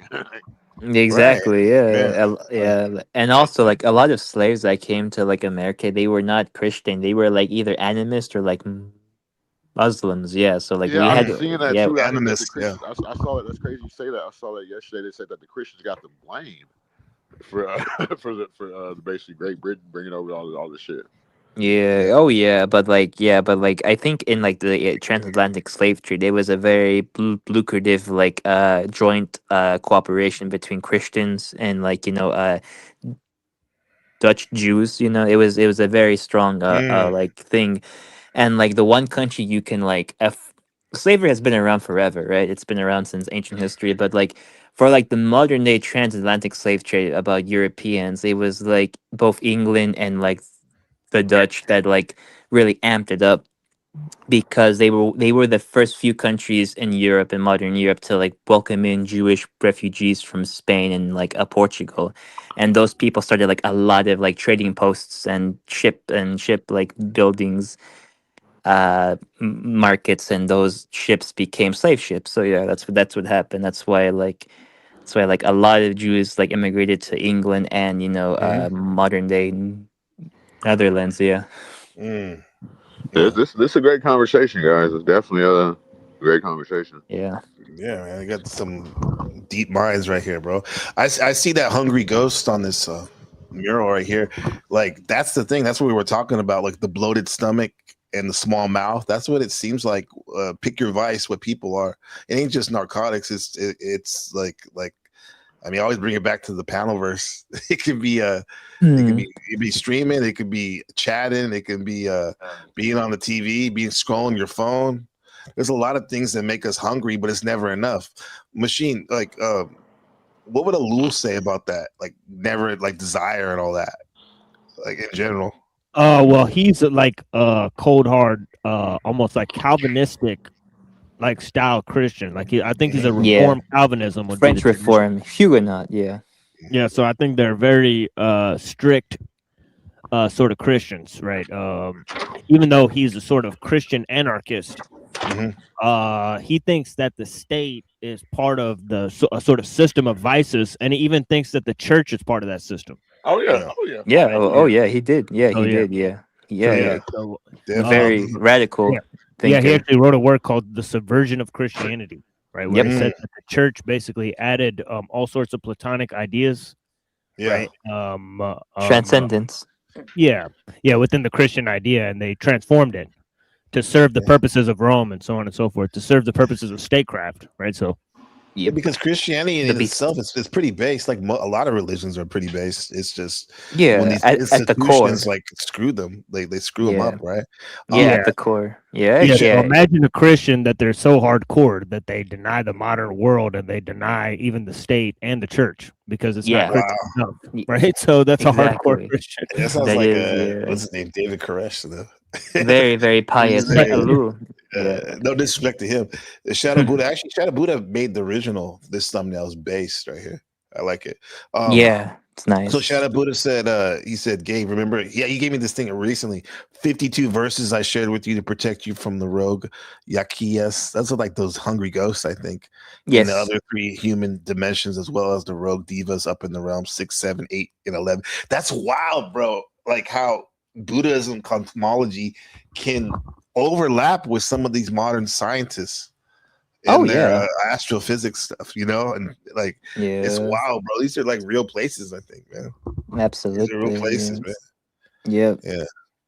Oh yeah, Yeah. like the sciences have always been about like trying to like uncover like how, well, until recently trying to uncover like the relationship between like the natural world and like the abstract world. That's always what science always been until, Mhm. I want to say, like Newton started to like shift to the more mechanistic Mechanism. thinking. Yes, mechanistic thinking that we have now. Because even though he was a Christian, though an unorthodox one, because Yeah. he denied the Trinity, which to a lot of Christians you might as well deny God if you like deny the Trinity.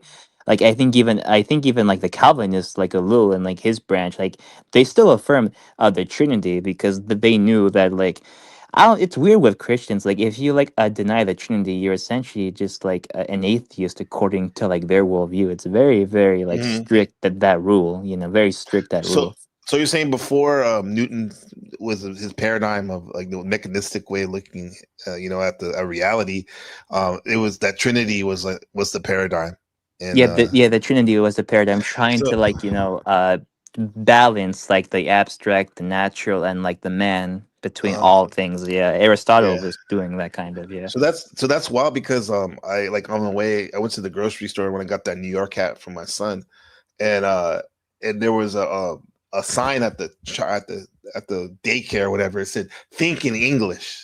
Right, that was their like little ad to get people like, hey, you can learn English, but we're gonna teach you not only how to speak it, but think in English. So think about that, guys.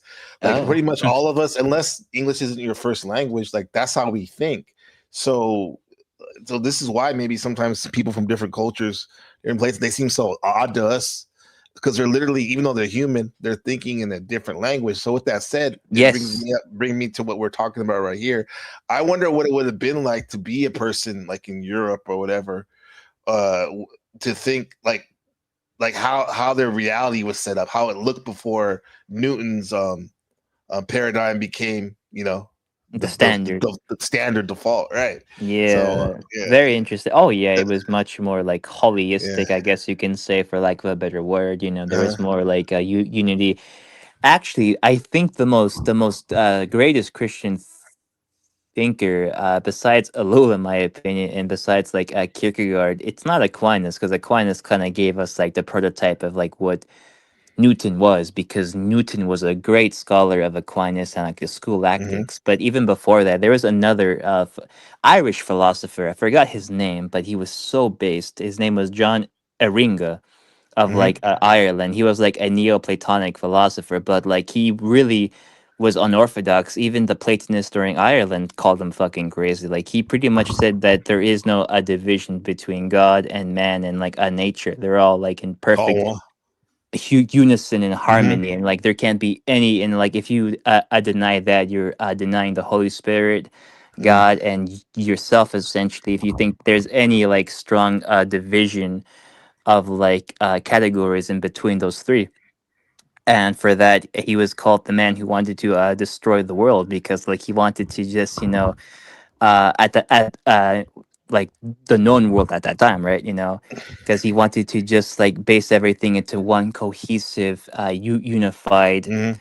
view of the world, and the logic behind him is very strong, because like it does make sense. Though I'm not a Christian, but like I can see a lot of parallels between him and like what technological society could have been if we look towards that kind of view of like Christ, of Yeah. like Christianity. Yeah. Well, I think you mentioned earlier, like you said the word animism, and to me, that's fucking sexy. The Hmm. animism, like just the fact that like everything's alive. That's my way of Yeah, it's saying great. animism, easy way. Yeah, It's Yeah, that amazing. was yeah, I Yeah, that agree. was I kind of totally have agree. that. Yeah. yeah. Yeah, Isn't there another word for that? Animist, panpsychic, pantheistic something. Yeah, but like it does yeah, get a bit like definitely. weird with like the Yeah. terminologies. Yeah. I Yeah, In think I fact, also think of panpsychism is Shintoism too in Japan. oh Like yeah, when everything's Shintoism alive. Yeah. heavily. Yeah, Yeah, like yeah, like the river spirits, tree yeah, spirits. Yeah. yeah, yeah. Machine, what are you gonna say? Oh no, just saying. I like that idea too a lot. Yeah, yeah, But yeah. We do see it, bro. Like, I mean, we're talking about vaping and all that shit, but I don't know what happens when you zombie vape what you see. But I know, yeah, of course, mushrooms and stuff and psychedelics that can make you see how everything is as a spirit to it. Even weed though, like, dude, don't get it twisted. As we know, weed is very psychedelic, especially. Yeah, I think weed grounds you. It's just with the right chemical, with the right chemical balance, so it grounds you. Makes Yeah, you see things transparent. right. It can make you like hyper focus on things, but it also can make you a little bit more open to things you Yeah, normally wouldn't be.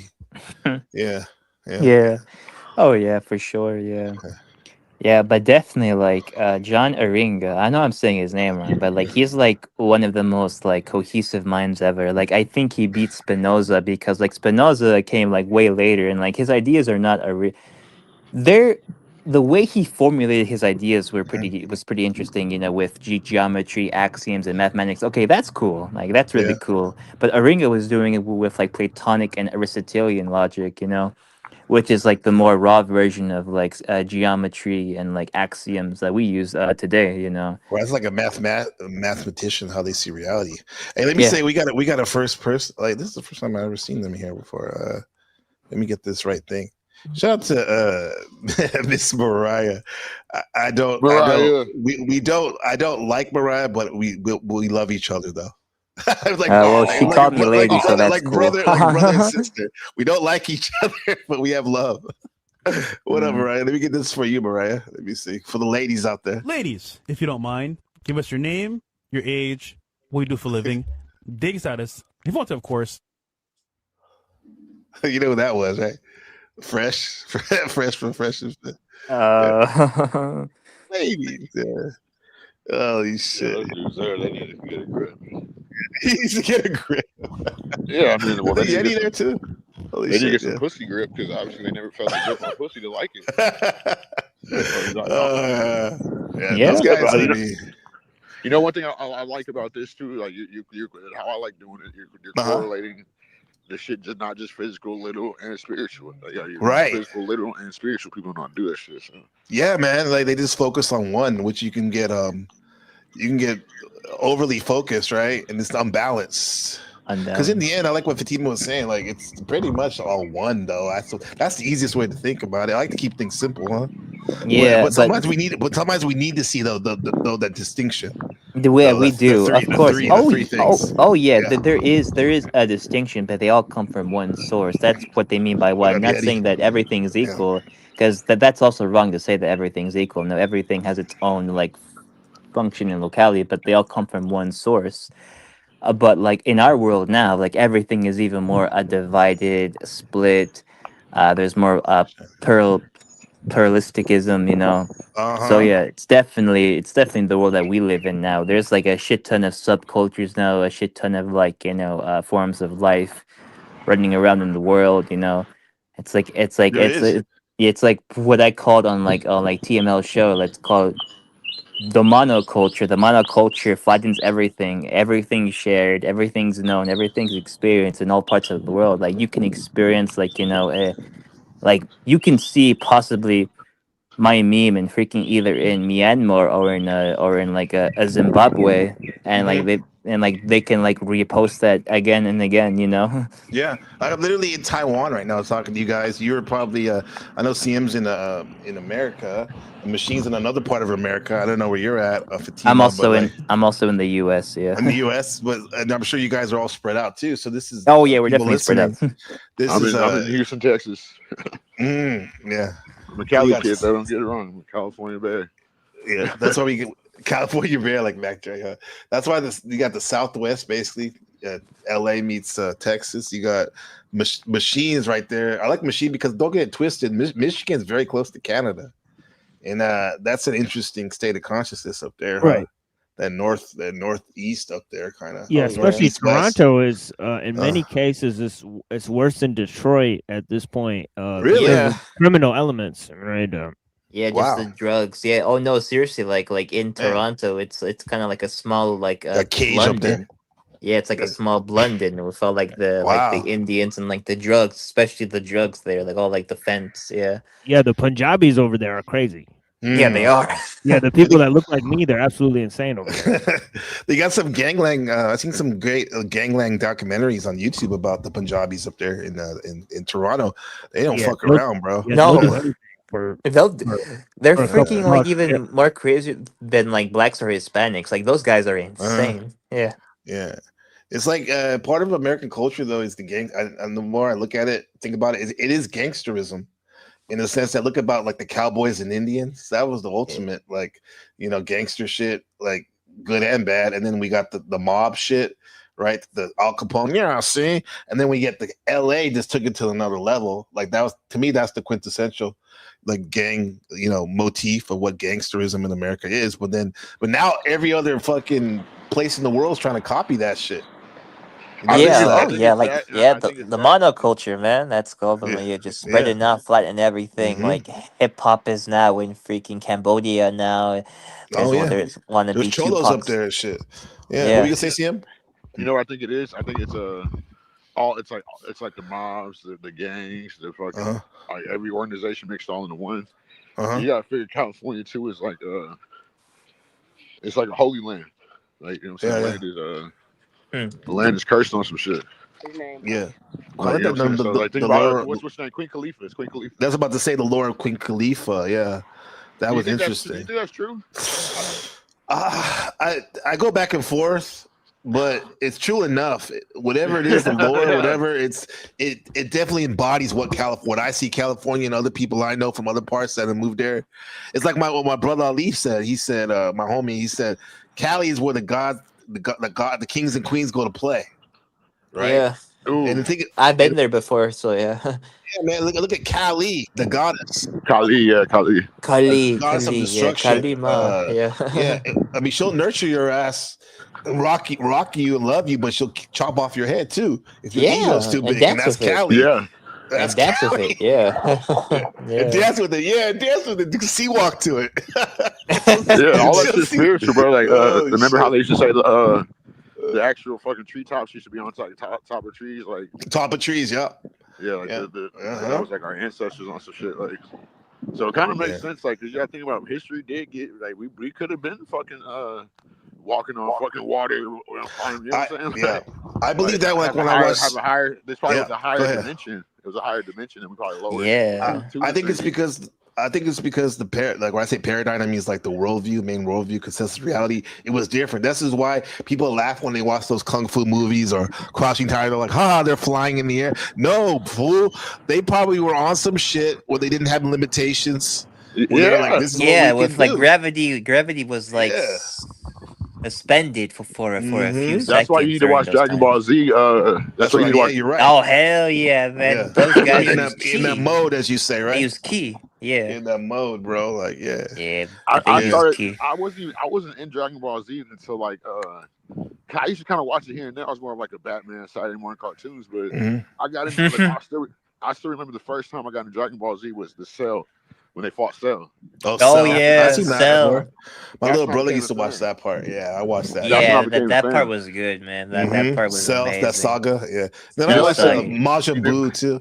Majin Buu, yeah. I never forget this. You know, they say Cell was a reptilian, right? Yeah, he was. No, he was a reptilian. He was like a bug man. Bug. So they said the only reason why the other ones couldn't beat him, like the grown-ups, because their souls were already conflicted type shit, so they couldn't beat him. So the only person that could beat him was the kid because he had the pure soul. He had the pure soul. Gohan, yeah. Yeah, exactly. He basically Cell couldn't sacrifice. He couldn't sacrifice Gohan. Like he was basically sacrificing them. But think about it when remember I told you like I usually don't do that shit, but I rode with you and I rode with Team Mel before. He's run with me before on these digital like spinning the block mission on these fucking punk ops. Yeah. But like remember Goku, he didn't level up completely Super Saiyan until he saw his homie die, basically, right? Oh yeah. Krillin. Krillin. That was out of love. That was out some love shit, bro. Yeah, like he was like for the homie, shit. yeah, right. That's when he went to the next level. Not that we need to do that shit, like, but there's something to be said about like friendship and whatnot, and how to treat people, man. Yeah, the right way to treat people. It's like I say all the time too. I think we've evolved as a species in the past 25 years. That could be a Oh good one yeah. too. You said It's 20. definitely devolved. Yeah. Oh, I think it's more than 25 years. One month. I think it's like a good 300 years so far. Yeah. Yeah. But the Yeah. 25 years have been really accelerated though. Oh Yeah. yeah. Exponentially. Oh my God. Yeah. Exponentially, yeah. I think the past Uh, 25 years have been really egregious. Like people really gotten like, look how people basically turn into adult children. mm-hmm. Like, Mm-hmm. think about how everybody handles shit. Like, oh, if I ignore you, then that means I win. Yeah. Like Like, I gaslight. win No, we because call I'm that acting gray like you're not walking. here. Right. Ghosting. Ghosting, yeah. Yeah, Look I'm at this. ghosting like Casper. Remember Casper we watched when we were kids? Like we Casper used the to all Friendly watch it all the Ghost, time. yeah. We were like 6, 7 years old. I remember that show. But you know what though? That's a tragic story when you think about it. I recently thought about it. Like his parents, he died as a kid. That's sad. That's some sad shit. He wasn't no adult. He was Oh a yeah, kid he that did. passed away. Oh damn. Think about it. Like he was a little boy, bro. Like this is like real. This is Shadow Buddha. Like now this is what I was saying earlier in the monologue that these realms are probably real places. I'm beginning to believe that they are real places. However, they also correspond with states of the mind here and now. So he says realm 8 rogue devas devas are basically angels in the Buddhist system, right? They manipulate humans to have deep intellectual philosophical discussions all the time when they're distracted having physical talks, but they ignore their own spiritual journey. Ooh. That's when you're just talking about it and not being about it. Yeah, having a conversation. Yeah, that's fat. Oh shit. Number 7 says realm says all about religious rituals, doctrine, or that could be seen as the Catholic that go overboard with their rituals and basically ceremonial magic, I would say. Right? Oh yeah, the Catholics are very like ritualistic and like it's so funny how they accuse others of being like heretics and like secret societies when like dude, the Catholics They're the literally have most. they do it the most and like they have their own freaking like secret sects. Hello, the fucking Jesuits. Like, come on, guys. Yeah, I mean the Jesuits, bro. I've told this to my community here. I went to a Jesuit high school, and the reason I went there is because out of all the high schools, the good high schools, they gave the most financial aid. And but the Jesuits are the rebel rousers of the Catholic Church for real. They are, yeah, exactly. Yeah. Yeah, they literally work within it. Yeah, they work within it. They work with inside this system, and yet they like cause trouble for it. And they've always been. It's really interesting dynamic there that they have. Very interesting dynamic, which is why I can kind of understand like the Protestant Reformation a bit. Like I'm not like either one of them, but like I can understand why it happened. Oh my and, god. Yeah, like I can understand because like Well, I mean, this is where we'll get Tima. I want you to expand on that, but Craig in the building. What's up, Craig? Where you been? You and Boba. What's up? So, of course, Craig, you're talking about Catholic Church. Look what he says, Machine. Careful your ass. Come on, bro. That's like some Catholic priest shit, bro. Yo, wow. Fuck around with that shit. It's Craig. Craig was, man. But I know. Craig's fucking hilarious. But the Mariah did the whole school Latino shit, I guess. A penis, some Paris shit. A penis. Penis. Yeah. Yeah, we got it. Yeah. No, I just remember though, like I have to admit though, I almost forgot about this shit. I almost forgot about it too. Of course, Mariah, remember Stanley with his whole bitch, the way CMU do it, bitch. Yeah. But the bitch. Yeah, there's some characters right here. Machine, have you ever been on John Galt's show before? Oh, John Galt. No, who is John Galt? No, you've seen him before though, right? I know the character John Galt, but like I don't know, like is this like a streamer? It's kind of like a gimmick. Yeah. You're talking about like Ayn Rand. Type of Ayn thing. Rand, He whatever, like yells at other black people is like a Chinese. Oh, okay. That's a good synopsis. Wouldn't you say, Sia? He yells at other black people. Wow, it's kind of. Yeah. I mean, unless I guess he's marketing to one audience or demographic, I don't understand. Mm-hmm. You should have saw it earlier. Machine, I rarely like listen to the Crucible, but like for whatever reason I clicked onto it today, and it was such a boomer moment. Andrew Wilson was like, he was getting pissed at this guy that was moderating the debate he was about to have with some black dude in Chicago about reparations because he couldn't get his software to mingle with that software. He was all blaming everyone. He's all, you guys, you have to make it so hard. It was funny, bro. It was funny. Yeah. But fuck it, man. So where are we headed to, man? This is like we're halfway through 2026. Is it everything you thought it was gonna be? Yeah, just a shit show. Yeah, like that's kind of what I expected. Yeah, like I just expected like more breakdowns of like the world that we knew from 10 years ago that was formed 10 years ago. Now it's gonna go away now. Yeah, and then there's gonna be a new world within either later in the year or next year, and then in 5 years that's gonna be going away again. So yeah, it's just get ready for the epochs. Yeah, but it's all being What's up, David? Oh, sorry.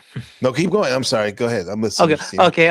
Yeah, so it's just all being encaptured and enframed just by everything that we've made, with AI technology, like stuff like that. Like we're now using AI for like our warfare now. Like that's like the indicator. Wild, bro. Yeah, that's like the indicator that like, yeah, we have lost all autonomy now. Like there is no meaningful revolt anymore, except for like the spiritual, I guess you can say. But even that's being co-opted by like, the people up top, because now we have people who pretend to be Catholic now, like the fucking like the dark enlightenment people who are Jews, but they pose to be Catholic, or like they have Catholic like aesthetic and sympathies. Yeah, that happens a lot. I thought it was, speaking of religion, I thought it was interesting that I was flipping around YouTube again. I saw an interview with JD Vance, the vice president, recently. Just a couple minutes, and I didn't even know. I knew his wife was Indian, but I didn't. I thought they were both Christian, bro. That's a weird thing when you're two different religions than your wife. Yeah, that happens. Yeah, no. Well, Americans. How does that work? I don't know. It works. It works because he's an actor, and like I don't even think that even think that's his real wife. I just think it's a script they're following. He's gonna marry Kirk, Charlie Kirk's wife. Who said that? Yeah, that was Fatima said that. I said gotta that. have you over at the channel, man, for sure. Yeah. Oh, thank you. Yeah, we need more people like you over at my channel, for real. Thank you. Yeah. Yeah, I'll put his link in. Definitely. I'll put his link in the chat. Yeah. If you want to put like my channel link in the chat, if you want my you got a channel too? Discord, yeah, but like I don't post videos, but like I do make like a community post though. Yeah. Okay, yeah. I sub to you, shit. Sub to me. Shit. Thank you. I'll put it in the chat. Bashir, what do you think about that? Have you ever heard of that? A Hindu and a Christian partnership like that, marriage? Historically, it's not been the case. There was a Muslim leader of India that tried to combine Islam and Hinduism. Yep, in the Mughals. In the Mughals. But I think that's the closest thing we're gonna get. Obviously, the Theosophical Society combines elements of Christianity and Hinduism. They do a lot. They do a lot of things. They're like a smorgasbord. Smorgasbord. That's a good word. That's a good word. Yeah, that's the thing though. Is that they too much? You think too much mixing? Oh well, they're a combination, obviously, of paganism, occultism, Satanism, right, and also the Kabbalah, and they're possibly taking Hindu interpretation of the Kabbalah is like her main achievement, is like quote unquote. Yeah, that's very Oriental crazy. Kabbalah, yeah. Also, there's different interpretations of the Kabbalah. Yes. Oh yeah. There's Christian, Islamic. Yeah, exactly. There's Jew, of course. Yeah, there's Jewish word, the root of it. Yeah, there's a Hermetic one, I'm a Jewish one, and a Christian one, just to start off, and then there's a bunch of branches off from there.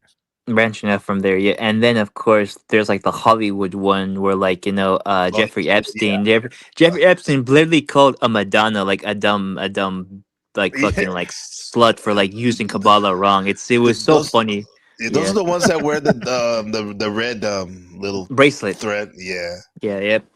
I saw my wife wearing one of that like a couple weeks ago. I'm like, what are you like in the Kabbalah now or something? She's on now. She's like this little bracelet. Yeah. Like, what are you trying to do here? Yeah, come on. Yeah, exactly.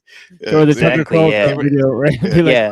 This is Factory Tucker resets. Carlson. Yeah. Yeah, red seems to be like a very like prime, like very like a strong Oh, color for a cultist. Like, don't forget the it's red shoes. The red shoes. yes, Yeah, the Pope. It's deeply because I was watching a vlog about like this in China, in Shanghai, I think it was. They were having this big. They love when they get married. They have these phenomenal extravaganza banquets for the yeah. people getting married, and like, bro, everything was red, bro. And like, I'm like, I already knew that Asians love red, the power, lucky, Yep, color. of And of course, course. the flag, right? But like, damn, that shit's powerful. The color red. It's It is hella very when you powerful see it. color. Yeah. And then I think in America, bro, like they try to like suppress that. I mean, black is a powerful color too, but red is a really. I'm surprised there's no police force with a red uniform. Yeah. I Right. said like in red Exactly. and Yeah. then That'd be kind of wild, right? That'd be kind of very Uh, very crazy too. Very uh, like dystopian. Yeah. I'm surprised America hasn't had like uniformed like troops yet. Like in in oh other God, like like Snake Eyes. states. Yeah. Exactly. Yeah. I think Let's say America Shadow is more Buddhist. built on like the like the perversion of like the you know what I'm saying, like duality. So it's like use red, white, and blue. Right? Yeah, they like that checkerboard reality, Checkerboard. right? The Yeah. duality, like you said, because when you get chopped in the dualistic mindset, there's like a lot of chance for argument. There is, or I don't know, control, I guess. So Shadow Buddhist says, look, last week Craig came up and started to argue with TML about Islam. Yeah, man, that's an example of real summon manipulation because it causes humans to be tribal about their religion against others, right? Yeah, that's Right, true. Yeah, right. that's very true. That's Yeah. extremely true. In fact, yeah, like a lot of people like do that. I've Keeping it noticed. real. Yeah, Yeah. yeah, Hmm. it's just true.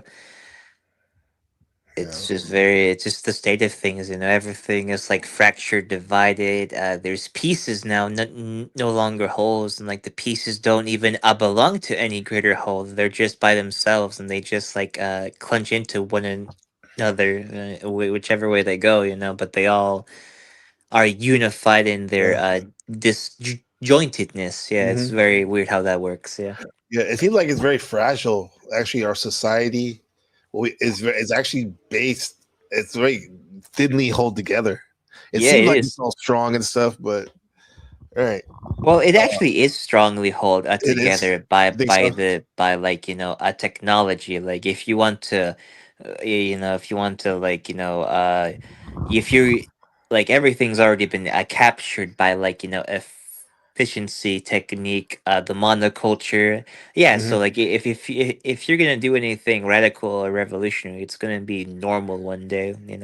That's just or like it's already been done in somewhere in some other place of the world. Yeah. Right. It's just how it is.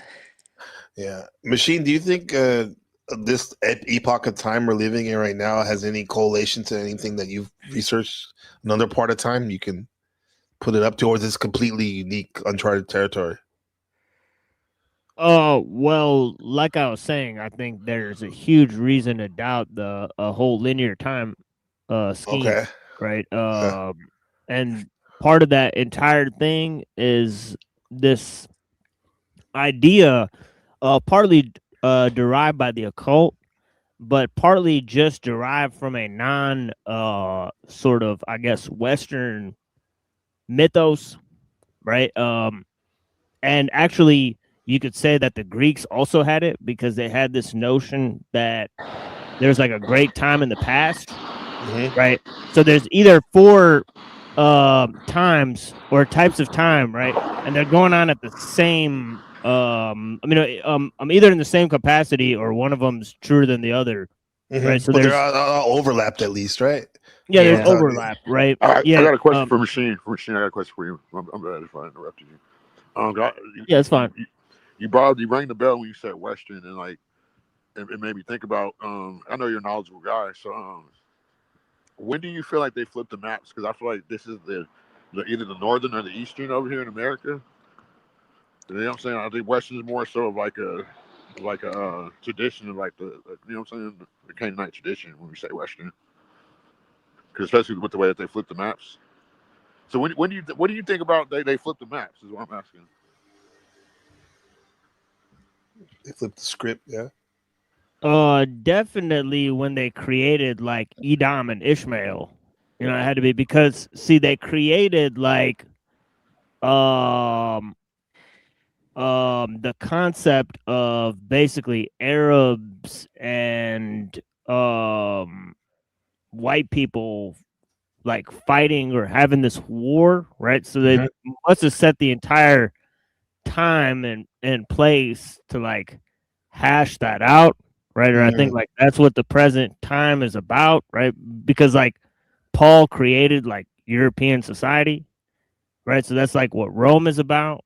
So the Jews think that Rome is like white people, so they want to get revenge against Rome, and that's kind of like what's going on now, right? For Yeah, it is. destroying the second temple, right? They think that Rome's cursed or whatever, Edom is cursed, you know, Yeah, and so on and that's so forth. it's like So revenge. Yeah. yeah, so they got like a stamp on that entire thing, right? Yeah. But the whole thing is like whether they believe that it's like one time. Well, they obviously believe in like the linear time because they believe in the eschatology, right? So that's why they can accelerate the change, right? But if it's not that, if it's either devolving or cyclical, then they can't do that, right? Yeah. So that's the thing. It's like, and I think there's great evidence that either we're not evolving, we devolved, or it's a cyclical time thing, right? Where we progress to the peak of civilization, and then civilization collapses and it begins again. Yeah. Right? So that's probably what's going to happen. Right? That's more. Yeah, that's more in line with like Spengler. That's what Yeah, it's more Spengler view. logical. Yeah, I Yeah. think it's more logical at this point, right? Yeah. Progress is like a myth, right? It's It developed is a by the myth. linear time thing that's developed by uh Damn. the Western time, So there's a lot of things I talk about, and obviously Guanan is a huge guy Oh, who's talking about this too, Guinan. because he's talking about the Kali Yuga. What How about do it? you? That's not like the time of lead, right? This is the heavy time we're living in. Yeah, heavy times. Yeah, this is Right, iron. age of Iron, excuse iron. me. Yes, age of iron. Like all of our metaphysics are just carbon copies of like older This is metaphysics, and that's when age of Right, that's iron. another thing is that I don't think iron might have not came here. It might have came from space and somewhere like else. landed on Earth and then like caused like a new cycle of civilization or something like that. Yeah. Wow, like, one material can do that. That's crazy. Yeah. Shout out Buddha talk when he shares with me about his knowledge about the cosmology and the Buddhism. He was saying that like how this realm we're living in as humans, it's like very thick and dense to the devas and the other higher being, quote unquote, higher beings. I guess right here it's very thick and maybe that's what causes a lot of the confusions between us, a lot of us. Oh It yeah. seems like, I mean, for whatever how alike we are, it's like, damn, some of us feel like we're from another planet. Oh yeah.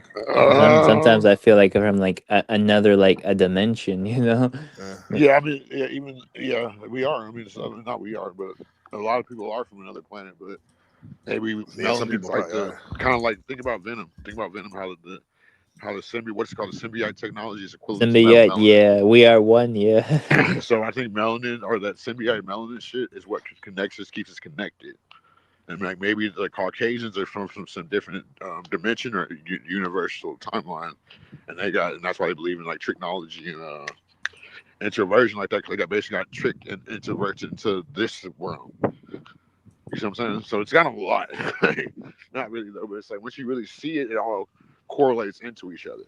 It's all fucking, but you have to have that knowledge, even like with like the Bible, like you have to know what should start, so you can't have like the institutional bias, like Yeah, of course, yeah. thinking that you're like, oh, I'm smart because my teacher told The me. best, yeah. My fucking professor said that I got an A, so now I just know this topic. You got to show and prove, man. I think there's two things.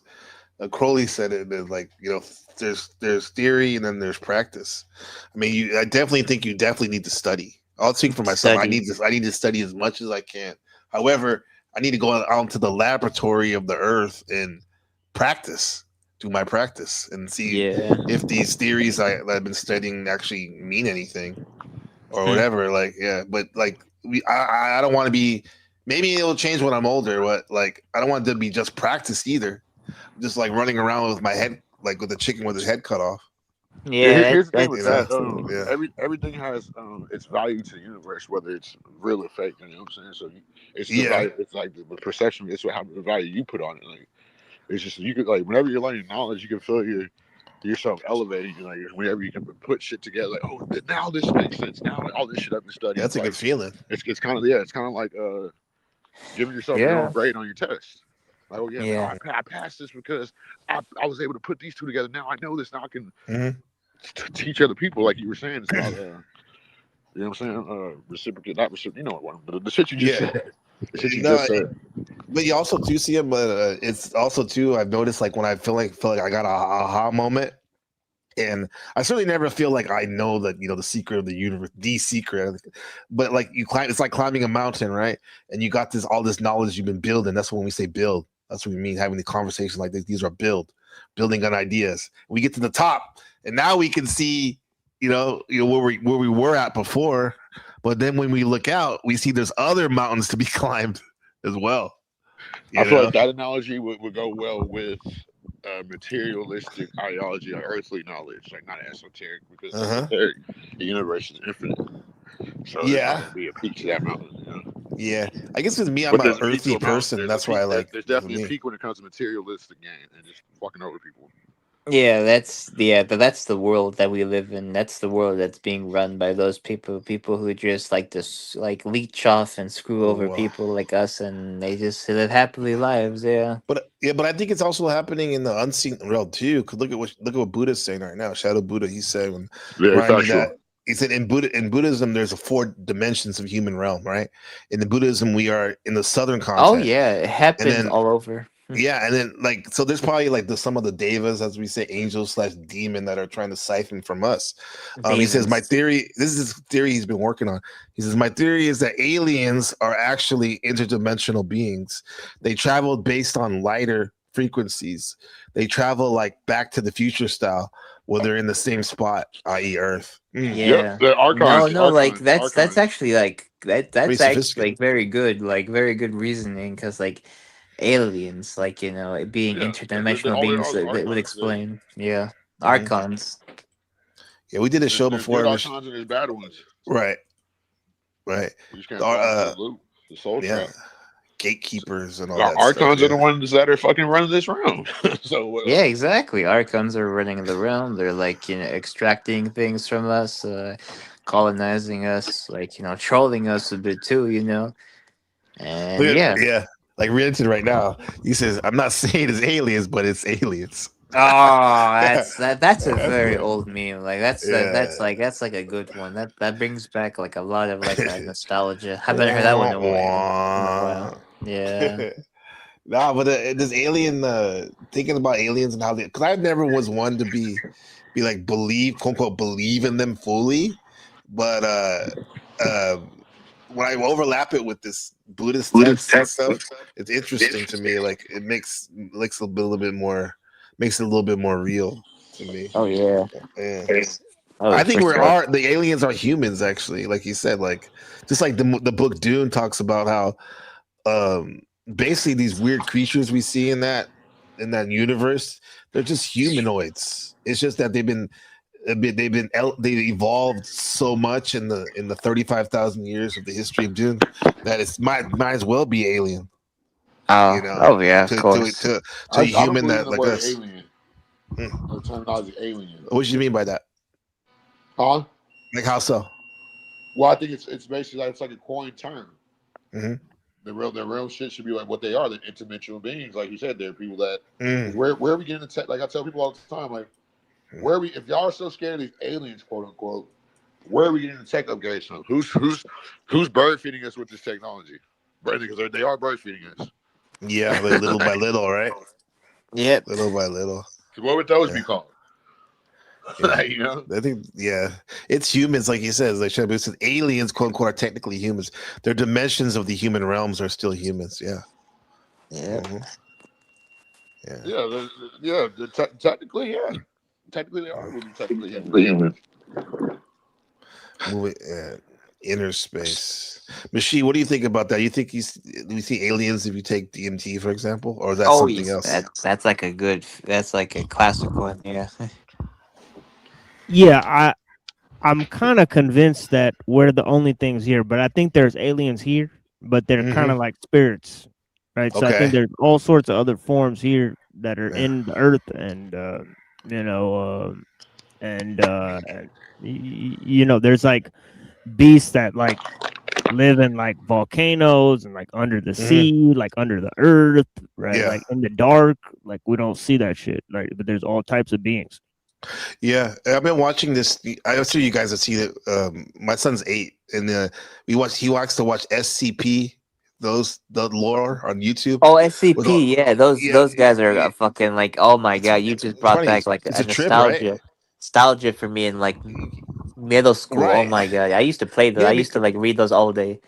because it's like it's taking all the different lores of the time of these things that we heard the lore and the stories of them, but it kind of makes it it's a cartoon, but it makes it in a way that's like, hey man, maybe there is something to be said about all this stuff. Like Oh why were yeah. you attracted to it, Fatima, as a kid?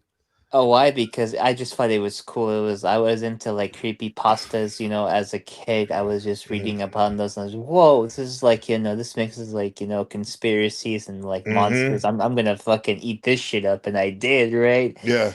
It was just cool, because like it does definitely tap into like the idea that like yes, there are things hidden within the world because there's a lot of links that are gone, and like it shows Mm-hmm. that like yeah, like the powers that be just see us as like a children, and they will hide things from us, Yeah. even though like we already know. I already know. I have a knowing of it.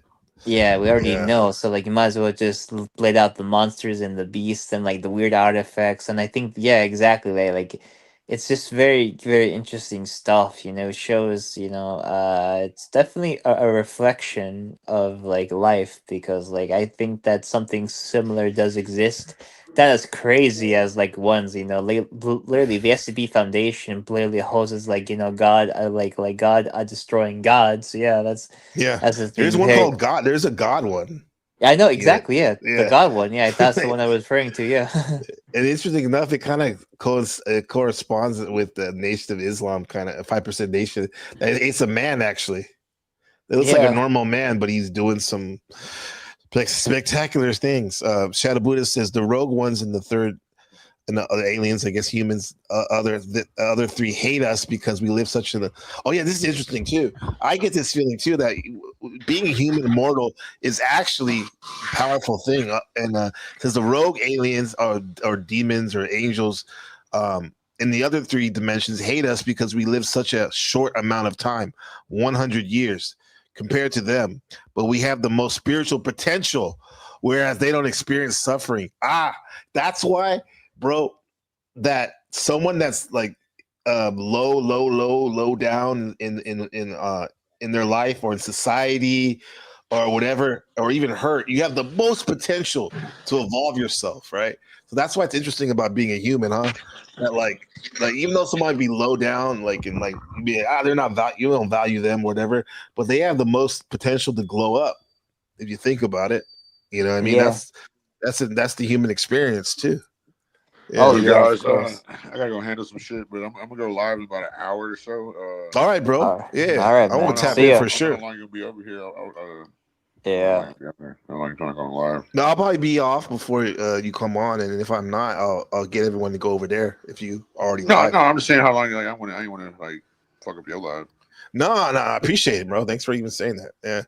Yeah, man. Actually, I'm some trying of to your time it to where people. like you're Hey, no, getting thank off. you. Like, Some of your people came over here. yeah, I'm trying to time it Yeah. to where you get off. I'm getting on type shit. Yeah, I think maybe I'll go.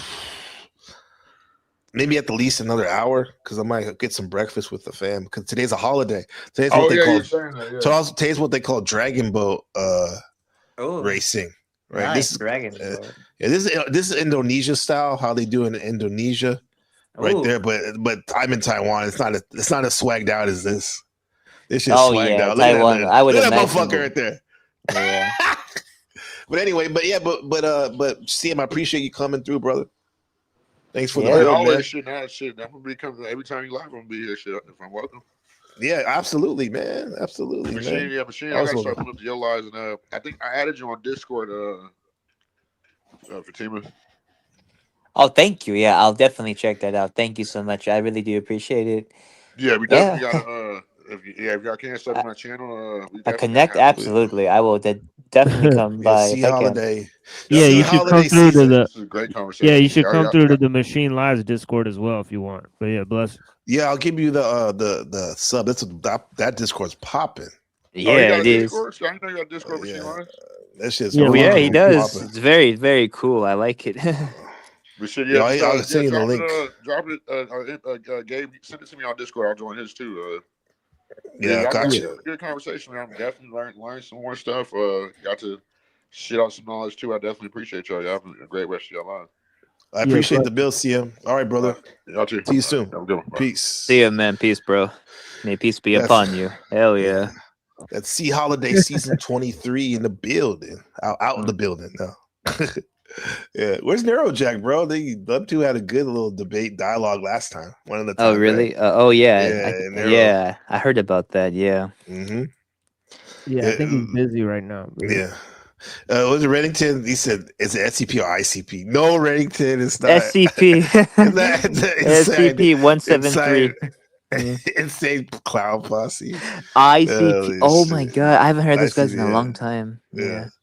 So Shadow Buddha says, in Buddhism, our dimension is the only one who can birth a Buddha, and humans here have the most spiritual potential, even though we are short-lived. That's why rogue humans, I like that, rogue humans are jealous and hateful of us. That's true. That sounds like damn near all like science fiction lore right there, huh?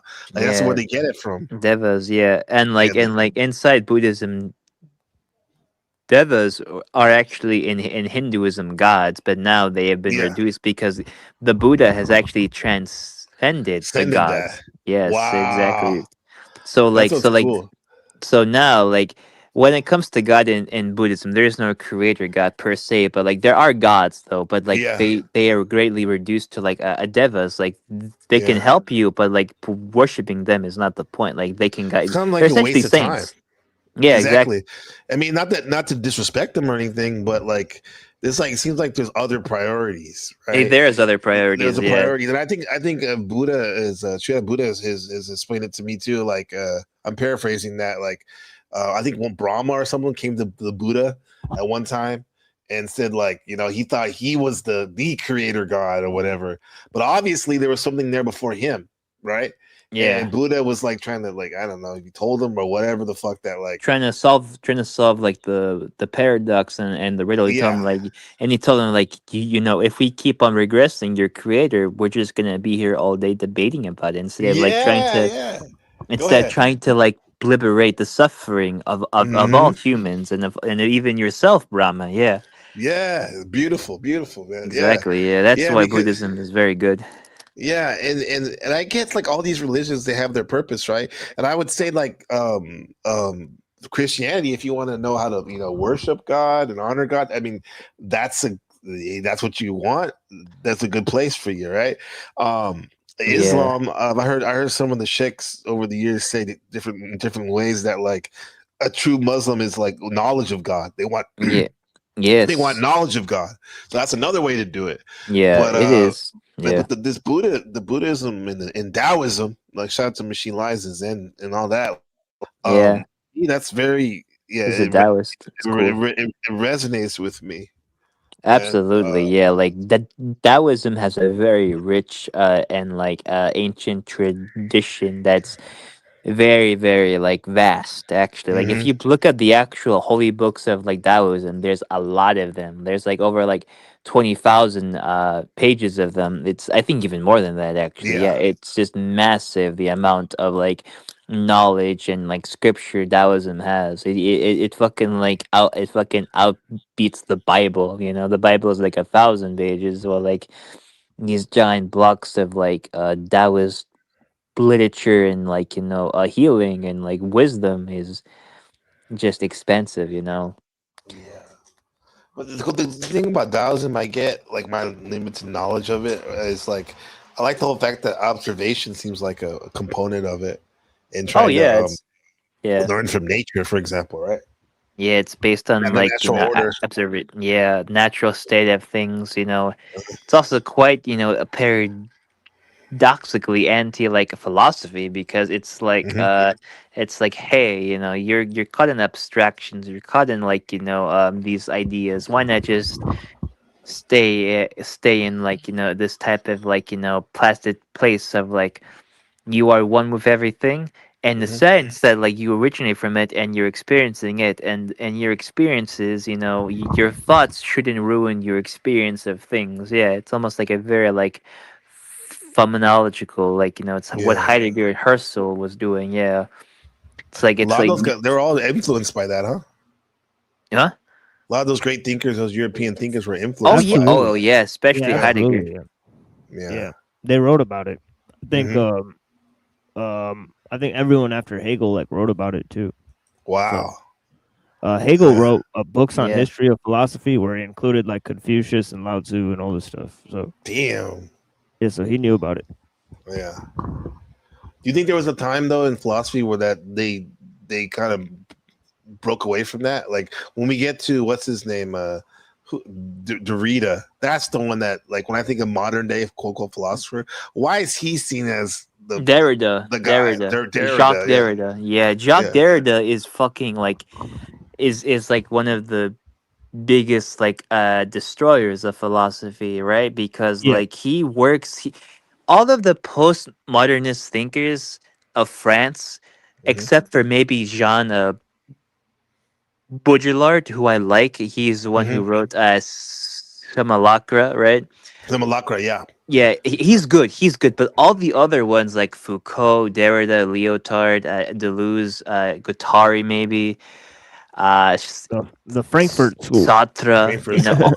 all of those guys are fucking I told like my they're Jewish friend that he flipped his mind. You know yeah. what? All of those guys are just like French like state departments with like the CIA. That's true. Like Damn. there was a document that came up by Gabriel Rockwell or Mhm. Rockhill, and he was Oh, that's declassified. Mr. Peely. They was talking about Gabriel. But go ahead. Yeah, Yeah. but like it's been declassified. A lot of those French philosophers, they were like, uh, propped up by their universities to say like the most obtuse shit ever, just to like make like leftist theory and praxis and spirit look even more like abstract, useless, and just Hmm. more absurd than what it already was. Because we have Marx, who he does have quite a few a number of extractions of like his Hegelianism, but he at least observed them for like of observations of like history, economics, social. He was also a sociologist, but these thinkers are more of like they're more of like very, very abstract and obtuse and obscure, like metaphysicians, Uh huh. That's sort of their role. That's why, to me, going back to Ellul, Ellul is like the greatest French thinker to me because he doesn't do that. He just calls them how he sees them. But, he does it in such a very, very like insightful way because he is influenced by Marx in the sense of trying to study the world around him. Not just coming up with like new words and new jargons and new like philosophical neo linguicisms. Yeah. So, so when you said those guys were trying to destroy, basically trying to destroy philosophy, can we take anything positive from some of their theories, or? There's a few. There's like two I can think of with Deleuze and Foucault. Like yes, like the state is just one big thing that wants to control you, and like all of the state institutions and power systems that we inhabit, they're all just propped up by like agreements that no one really agrees upon, and Right. like subversions of like Kind of like autonomy. covert Covert contract, as contract. you There you said. go. Yeah, and then there's Yeah. Deleuze, who like you should always be creative with like viewing history and like philosophy. Always reinterpret the philosophy, which is Hmm. very weird because like Deleuze was against Hegel. Like he was anti-dialectical, and yet he did forms of dialectics when he said create new concepts for each thing, for each philosophy that you read on. Like, that's why I don't get it. Like, I don't get like They're not congruent with Yeah, their they're thinking. Yeah. exactly. yeah, their view of like obviously politics, they're like crypto communists or whatever, but they Okay. like Yeah. accelerationists, right? And they kind of created accelerationism, right, in a way, and what? Oh yeah. Hopefully Mhm. come back. But yeah, but they also sort of created some novel concepts, like for example, the virtual, right, and also like mycorrhizal, Timo. like I'm back. relationships, right? I mean, like Deleuze used this concept of the virtual and mycorrhizal and like Rhyme zones. Yeah. yeah, and like a tool versus a machine and stuff like that. So like you could think of Right. like ideas as mycorrhizal, where it's like interconnected, right? Network like fungi, right? Or you Yeah. Of think concepts. Yeah. yeah, Yeah. or you can think of this idea of virtual, right, being a huge accelerationist concept, right? Because it's this idea of time that's sort of fluid, and then you can enter into this virtual sense, right? And obviously Fisher and Nick uh, Land. Yeah. Land and all these guys, they use Nick this concept a Land. lot. Ah, Nick I love your Land. intro machine. Yeah. Fucking dope, bro. Mm, That's yeah. Nick Land, right? Exactly. On my intro, intro. on my intro is a Lul actually. It's that's a a little. Lul. Yeah. Oh. Yeah. It is a little. Yeah. It is. It's even more disturbing than Land if you just No. read a Lul. Yeah. Like But Land. Like. I thought you had What? a Lando clip on there because I specifically remember hearing Yeah, I something have modern. a Land 1. Yeah, I have a Land 1 that I use sometimes. I think could I play like it that if one you a have lot. one. Yeah, I I could like that play Yeah, it. exactly. Yeah. And Yeah. like I think that if you want to learn like the opposite of a Lul, you just read Land, because Land Right. supports like this idea of like a technique. He supports it. He's Yeah, and but he's like hijacking Calvinism for the project. So it's kind of funny. It's like I don't know. I think they probably read Elul. That's what I'm about to say. He read his ops basically. Like he probably studied them. A lot of these guys probably at some time they were like proponents of them, kind of like Nietzsche and Schopenhauer. Like I'm sure he really probably valued Schopenhauer. Oh, yeah, then Nick Land, yeah. When he went, no, talk about Nietzsche for example, but then he went Nietzsche. like totally opposite. Oh yeah, exactly. guess Oh so, yeah, yeah. Nietzsche went from like life denying pessimism to life affirming, will to power, like almost like a type of Spinozan paganism with him. Yeah, that happens a lot with like that's just the dialectics being applied again. You Just know, being an adult, like as you grow older, like a lot of times you switch up on your paradigm. Shadow Buddha says, "You're right, Fatima. Those postmodern freshmen were being manipulated by 8-realm rogues. Those are the philosopher divas, right? That fuck with them. All about intellectualism that lead to divergence of humans. Those French women are hot though. Yeah, they are. Yeah, they are. Yeah, Yeah, they that's are. true. Yeah, yeah. But the reader though, he was a degenerate too, right? Oh, One of those yeah. guys was like super weird, right? Derry, oh my, all of them were degenerate. Derrida, Deleuze, Leotard. like a weird pedo. Pedo. Yeah, Wow. exactly. He gave like Derrida. African kids AIDS and stuff. I could be wrong about that. No. Like guys, the machine lies is correct. Like all of state ops, like all of like state operatives, they were into like weird like pedophilic shit. Yeah. In fact, in France, I think in 1977, Deleuze, Derrida, Lyotard, Foucault, and like even Jean Paul Sartre, they all signed like a petition to lower the age of consent to like either 10 or 9. I swear to God, that's what happened in France. 9? Yeah. Jesus, I heard about this. Well, I mean, speaking of, we're on that tip right now. Gnostic Informant, that channel. I'm sure you guys are familiar with that one. Yeah, I've been on there. Yeah, I've been on there. Okay, all right. Yeah. Well, I didn't know that. That I guess him and Iman or whatever name, the Satanist, the weird pedo Jesus guy, they had a falling out. Wow. They're going at it big time, bro. Yeah, he was I've his heard it biggest for a long supporter, time. right? Yeah, I've seen it for a long time. Actually, I have a lot of I've seen a lot of the videos of their disputes, and it turns out that Amon Hillman, when put under the scrutiny, he's not actually translating the Bible. Yes, that's what I was figuring. Yeah, he's just making it up. yeah. Like he had, he has like a good pronunciation of some of these old Greek, right? But then he's like he'll maybe he'll throw in some truth, but then he'll just, like you said, they'll make something up. Now, for you guys that don't know, this is the guy from a couple years ago. He was he got famous or was trending because he was saying that the Jesus was the Son of God was a pedo. Well, recently Jason Razor Georgiani is saying that on his Twitter. So he's saying that. Oh, he's saying that now? Yeah, that Jesus, Muhammad and Moses, all three of them were PDFs. So wow, check that out. Man. So, come on, bro. Yeah, not everyone's a PDF. Not everyone's. Yeah.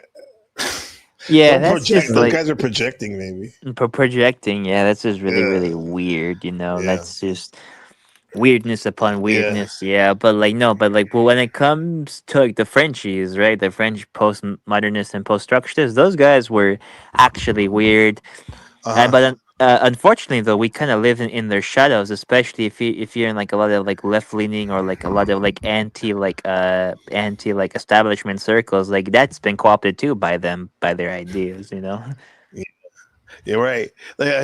What's up? You tell me. He said, Snafu must be involved. Oh God, not the zebras. Oh, hey, you tell me. I've seen him before around other panels. What's up, man? Yeah, there's a little legend out there in the chats for sure.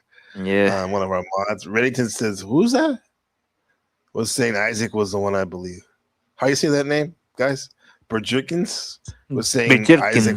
Bjork, a Bjork, like the singer Bjork. Yeah, Bjorkins. Who is that? It's a notable conspiracy writer that is actually a pretty interesting scholar on the Kabbalah. Right, he's unveiled a lot of interesting ideas in the Kabbalah, and he also came up with the idea that that Einstein was a plagiarist and a bunch of other notable ideas. I think he's an interesting thinker. Interesting. Yeah, Bjorkness. Yeah, he's. I don't endorse a lot of what he says because he goes off the wall sometimes. I think he considers himself somewhat of a genius and whatnot, and I'm not saying he's not one, but yeah, he's got pretty some pretentious, huh? I wouldn't say that personally, but because I am fond of his work. Yeah, but yeah, he is definitely he's definitely going with whatever he says, about his conclusions. So not everybody follows what he says. He's a controversial thinker. Yeah. I'm getting messages from Hurricane Perry. He's like, you finally unmodded me. I mean, come on, bro. Speaking of pedo weird stuff, when you're saying weird stuff like that, man, we don't fuck with that, right, Machine? Yeah. I mean, a lot of these types of I just think it's very low energy. Like I don't even mention people like Snafu and Arrow and stuff. It's like very low level. Plus, it invokes their weird ass. Yeah, I'll tell you. I don't even care. Yeah, there's a lot of weird people like in this space. I'll say that it's just very, very weird, particular, unusual people. Yeah. Yeah, I got this is actually how Snafu called in. Oh yeah, let me show you guys this. This is crazy. What's up? Right, he called into Flow State show. Right, and this was his hair. Right. Yeah, I've seen it. Oh my god. Yeah, let me show you guys this. This is wild, dude. Let me see. Oh. Yeah, there it is. Yeah, he kind of looks like that, a soy jack meme, like that exact that kind of hair. Yeah, he has glasses. He kind of looks like the Markiplier. Yeah. Yeah, and he kind of look oily too. It's kind of. He looks like it. Like he looks like he smells like a fish funky, oil. Huh? Yeah. Maybe like a what they call it like sardines. What's that ugly fish with the big tooth that lives in the bottom of the ocean, the deep trenches? Anglerfish. No, not that one. Well, that one looks kind of weird, but monkfish. Blobfish. Blobfish, yeah. But normally the blobfish looks cool, but when it gets whatever the pressure, when he gets up, it looks awful. It Right, does, yeah. right. It looks That's- like it looks like shit. That's what Yeah, his it kinda skin look looks like. That's what Snafu looks like. Yeah, like the old dirty bastard there, but he wasn't doing it on purpose. Yeah, Right, no, he was not. LDB was doing Yeah. it on purpose, right? And I'll say this: I won't name names who did this, but somebody years ago gave me a couple of pictures of Snafu's head behind that mess, and it was one of the most disgusting things, not only on Discord I've ever seen, but in truly in life. And I'm not trying to exaggerate, bro. It was disgusting, bro. What he has going on back there. Well, I know people like that, like in Pakistan and stuff, that are all born with like birth defects and stuff, and they're pretty happy, nice people. They don't act like snafu. They actually treat people with respect. And, Yeah, man. you That's can that's tell, like, there's a heaven. This guy's definitely getting in, but it's like, right. But snafu, I Well- don't have the same feeling about him. But Well, maybe he wasn't born. I don't think according to the lore, I don't think he was born with that. I think something happened. Well, like, yeah, that he might have committed a done. criminal. Yeah, he committed a criminal act, and he does slander me a lot, right? But Yep, the me dude is too. a well-known criminal on different And accounts. police informant, Yeah, sounds like, right? Yeah, police informant. Yeah, We don't fuck with that shit. No. yeah. So that's why I like to stay away from people. And then Yeah. Pero definitely associates with him. So Oh like, god, Pero is weird. Yeah, Pero is Yeah. yeah. Yeah. Yeah. I don't even Well, trust Talcott for having him on and stuff. Honestly, No, Too yeah, much, Talcott is like, very. I don't trust yeah, him too much. Yeah. Yeah. I'm having not him on. even. I'm not even gonna like crack that egg. Yeah, it's weird to platform like a known informant, dude. I don't know. It's weird. Yeah, who Pero? Yeah, Pero is a known informant. I think I heard that. Yeah. No, the snafu guy. No, I'm not sure about Pero. Pero's, I don't know. I don't know. Pero's like sort of.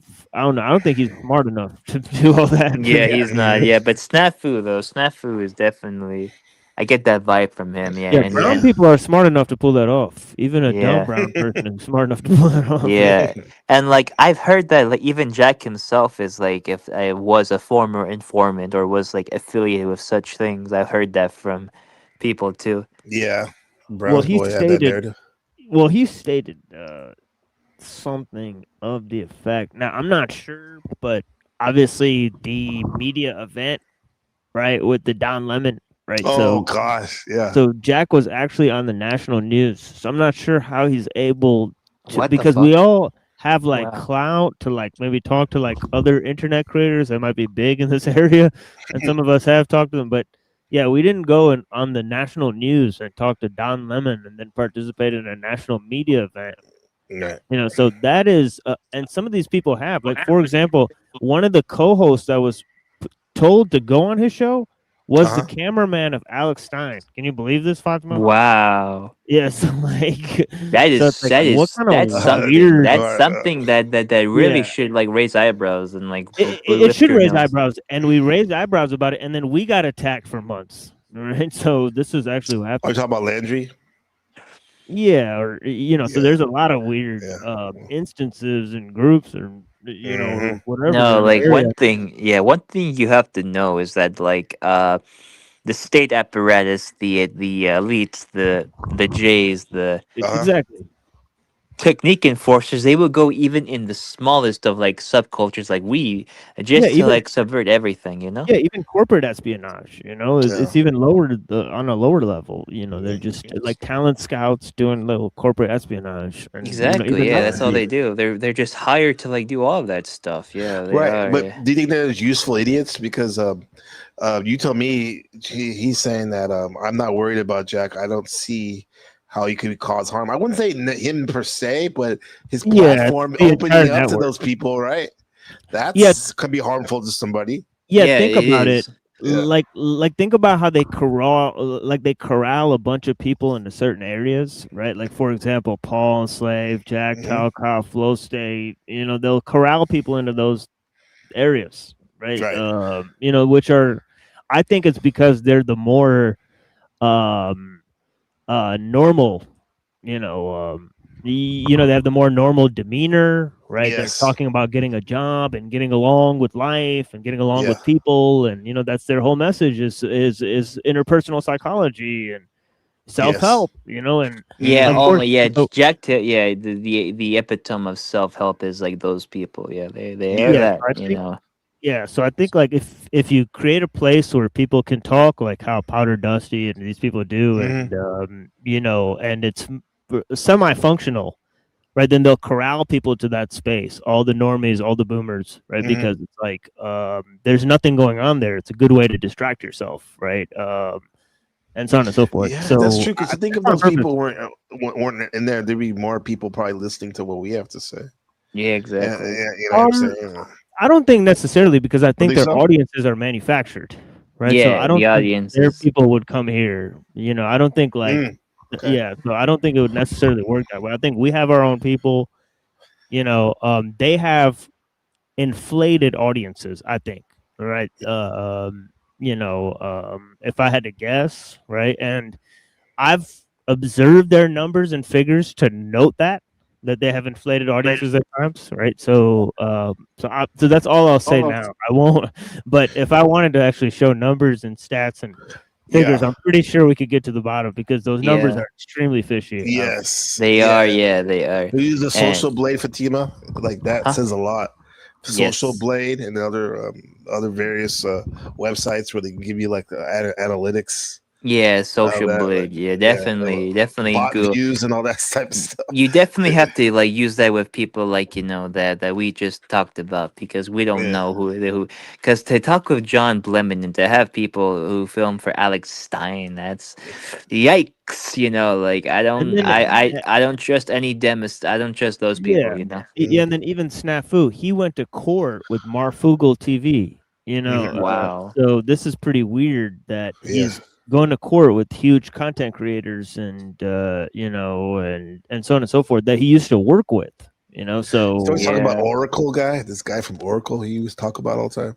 yeah, so people want to act like, oh, we're the paranoid ones for saying, well, these people are all connected and probably are connected to media groups that are outside of YouTube, Yeah. and every day they're getting more connected, they're getting more embedded in these networks. So the fact Yeah. is that you know, observing all this, I mean, most of these people, I mean, for example, a lot of the flat Earth guys, they all have like IMDb's and stuff, right? And Yeah, they these do. people have openly came out and said they work with intelligence agencies and stuff. So I mean, it's not right. So I guess people just aren't paying attention. But yeah, I Yeah. Would you say it's because they do those documentaries? But who's funding the documentaries though, right? Yeah, yeah, exactly. yeah, like Who's handing them Jeranism. all of the finances and resources and filming Yeah, equipment and men and locations to travel? Like yeah, like What a Jeranism fucking had waste a of time. yeah, he had a Yeah. documentary on Netflix. On Netflix. On Can you believe Netflix? it? Wow. Yeah, on wow. Netflix. They got a documentary onto Jeranism. Wow. Netflix. Yeah. Like, can you believe that? Like, that is super Wow. weird, dude. Right? Of How do all you have things that to kind give of a clout? documentary for. Yeah, Yeah. There's so man, much that's other fucked. stuff. Yeah. I'm not trying to be a hater or anything, but it's like I'm just a Nah. little surprised, guys. Just Well, surprised. But not surprised, I guess, huh?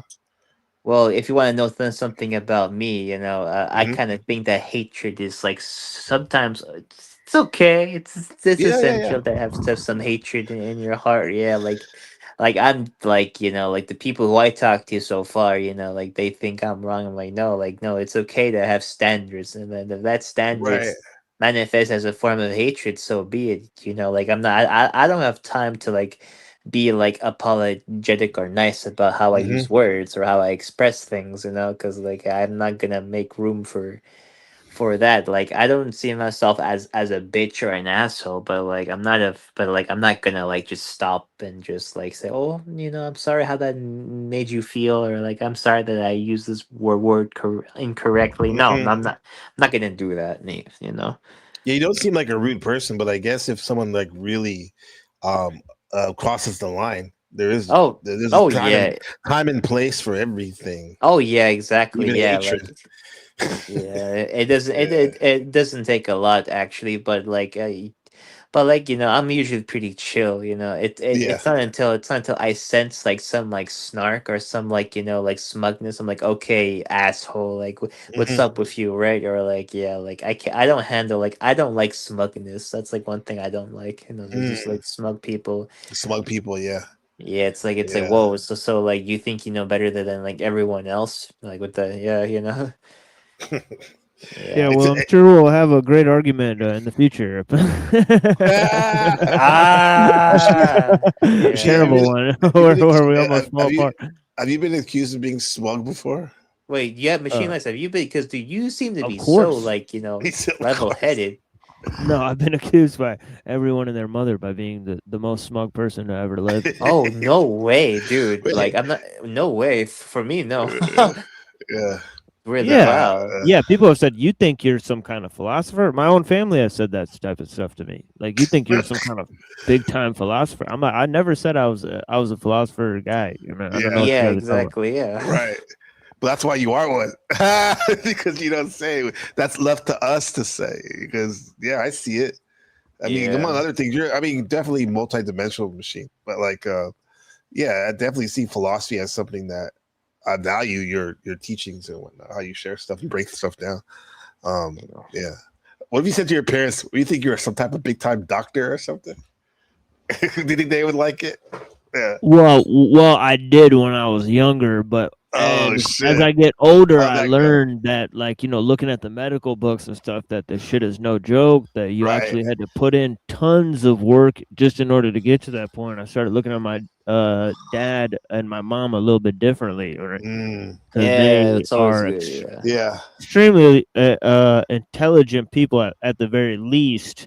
Not in the way that I expected them to be, although they're not very informed on world events and world history and world Yeah. religions as much as I'd like them to Isn't be. that weird how somebody can be such a technician and such a badass at one specific field, but then on the other things, it's like they're like just like Yeah. they have no idea really, I or mean, even care, sadly, that's even kind of care. how Huh? I am, right, with Yeah, philosophy and poetry or yeah, different other things. Is that I have a sort of mind that likes to get into certain types of things, history, philosophy, theology, right? hmm And if you look at like even like theology stuff, it's extremely meticulous, right? It's extremely Yeah, repetitive, theology right? is So very deep. Yeah, it's very yeah, deep. you got to have a sort of meticulous sort of mind to read those types of repetitive, uh-huh. uh, you Yep. know, types of passages and stuff. Yeah. Is Yeah. this why the Greeks Well, were so valued? You think, guys, because of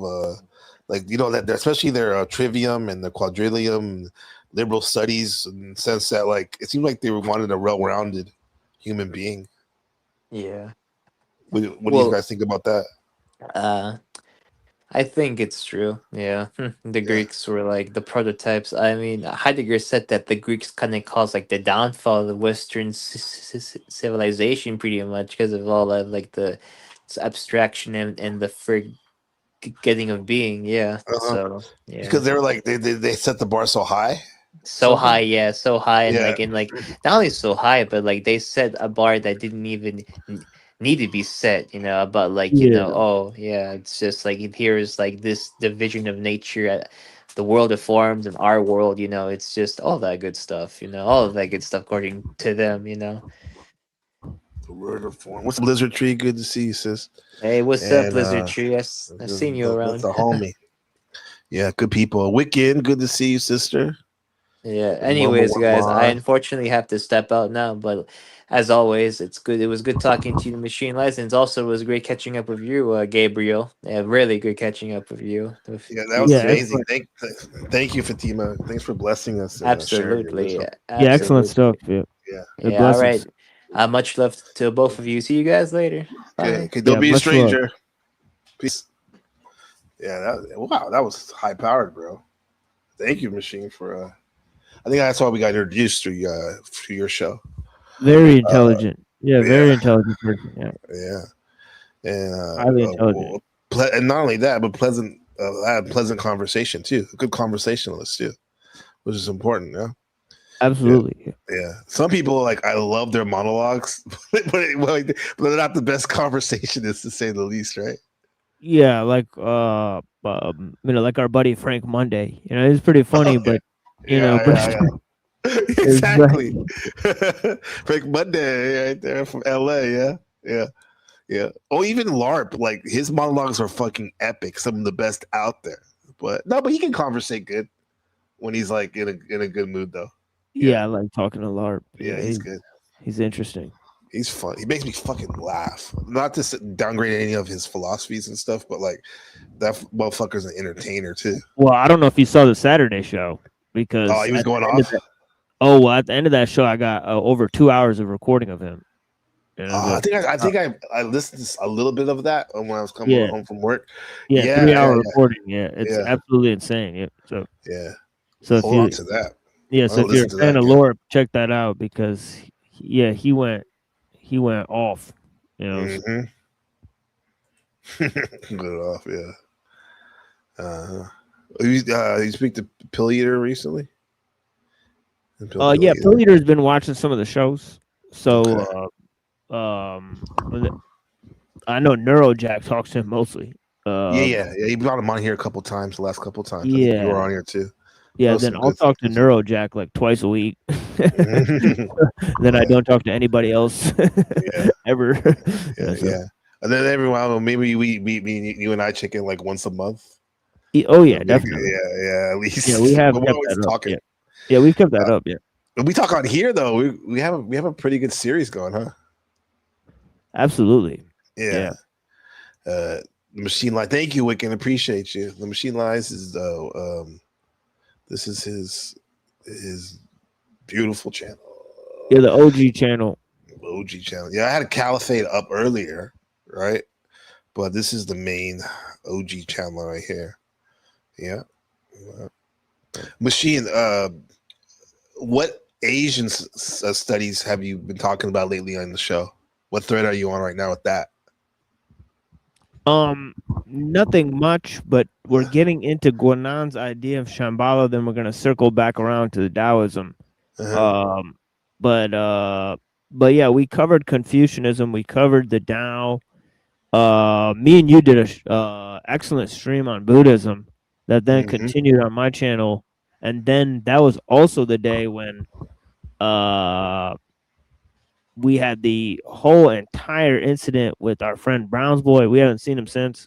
So yeah, so yeah. Ooh, okay. Was that on panel or on in chat panel? Chat panel. That was both places. Yeah, that was both places. Yeah. Oh, okay. I'm gonna have to timestamp that. I haven't seen him here even. I haven't seen him here. Yeah. Yeah, so I guess at this point, you and I are locked at the hip. So our friends and enemies and in betweens, frenemies, it's the same type of shit right now. Huh? It seems like it. Yeah, it seems like the end. And I think it's obviously fate, you know, in a way, because you see there's a bunch of people around too. You know, like, you know, I have a Buddha, you have a Buddha, right? And they're you know, true, so it's kind of weird, you know, in a way, right? And speaking of Buddha, like, where's he at? Have you spoke to him recently? Yeah, he was on last night. Okay. For a couple of times, him and Frank Monday had a Buddhism versus Taoism. So Taoism debate that was pretty funny to watch. It kind of went off the hinges, but it was hilarious. Oh yeah, right? Mock debate, pretty much. We might have to watch that Shadow Buddha. That one right there.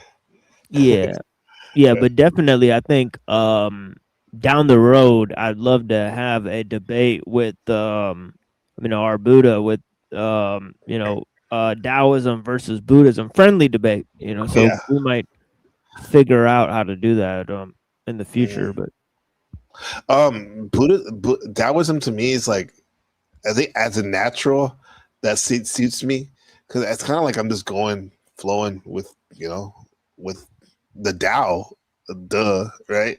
Just like going with the flow, basically, right? Which is very California-ish lifestyle, especially Northern California. But for whatever reason, the Buddhism has really been on my mind lately. You know, what for you? When would you think Buddhism? What does it do well? You think for the human experience, in your opinion? From my perspective, I think it adds a very critical dimension in thought, right? Such as the pre-Socratics added right? In the sort of Western world, right? Uh-huh. The fundamental, right, sort of consideration of what exists, and that goes to this idea of dependent origination. It's a really beautiful concept that talks about the true essence of things, right? Basically, how they have no essence, and Right. and um, and how this dependent arising suggests that um, both the cause and the destruction of a thing are the same exact event, right? So that sort of non-dual idea within philosophy that pushes sort of thought to the very limits, right? You don't have to agree with the concept itself, Yeah. but it gets you to think about what is the true nature of existence, what things actually exist, right? And what things are really fundamental. And I Uh-huh. think that doesn't really happen anywhere else. It really happens in pre-Socratic thought, and it somewhat happens in Advaita, right? But Advaita is so mystical, right? The point of Advaita is to sort of go beyond philosophy, Uh-huh. whereas the Buddhists actually produce rational discourses, right, and debates and Yeah. dialogues, right, where one person would talk to another person, and this would be the format in which they explored the question. Okay. So they're extremely, like the ones I read on the show, by Vasu Bandhu. Right, I mean, this guy was extremely, dialectical and whatnot, in the way he thinks, and push every idea to its extreme, right, until it just doesn't matter anymore, right? So, and yeah, so I mean, I was really blown away by their philosophizing. I think it's some of the top philosophy on the planet, Mhm. right? If I had to guess, I would think the pre-Socratics and the Buddhists are the top philosophers in history, Mm. because they touch down to the most base fundamental nature of existence. Yeah. Okay, The essence. yeah, the essence of all Yeah. things, and whether you're talking about Parmenides or you're talking about this idea of the sort of cause, like what is the cause of something, Mhm. and like, for example, like what is the cause of the fire, right? When the fire stops and goes out, right? Was it the fire that stopped burning? Was it the wood that was done burning? Mhm. Right? Was it some moisture that entered the fire with the air and the chemical transformation, Yeah. or which thing actually caused the fire to go out? Right? Which thing causes the fire? Is it the wood? Is it the combination of the wood and the heat? Right? And so on and so forth. And this is a question that Ghazali posed too, right? Where he said, like, what burns the cotton? When you put fire to cotton and cotton burns, Mhm. right? That it's not the fire that burns the cotton. That's just correlative, right? Okay. What's actually burning is that you make fire, then God orders cotton to burn fire, then cotton burns because God ordered it, right? So there's three events there, not two, Mhm. right? Which is the fire, then the burning of the cotton. Mm. Can we use that example for a quote unquote death? What's actually dying?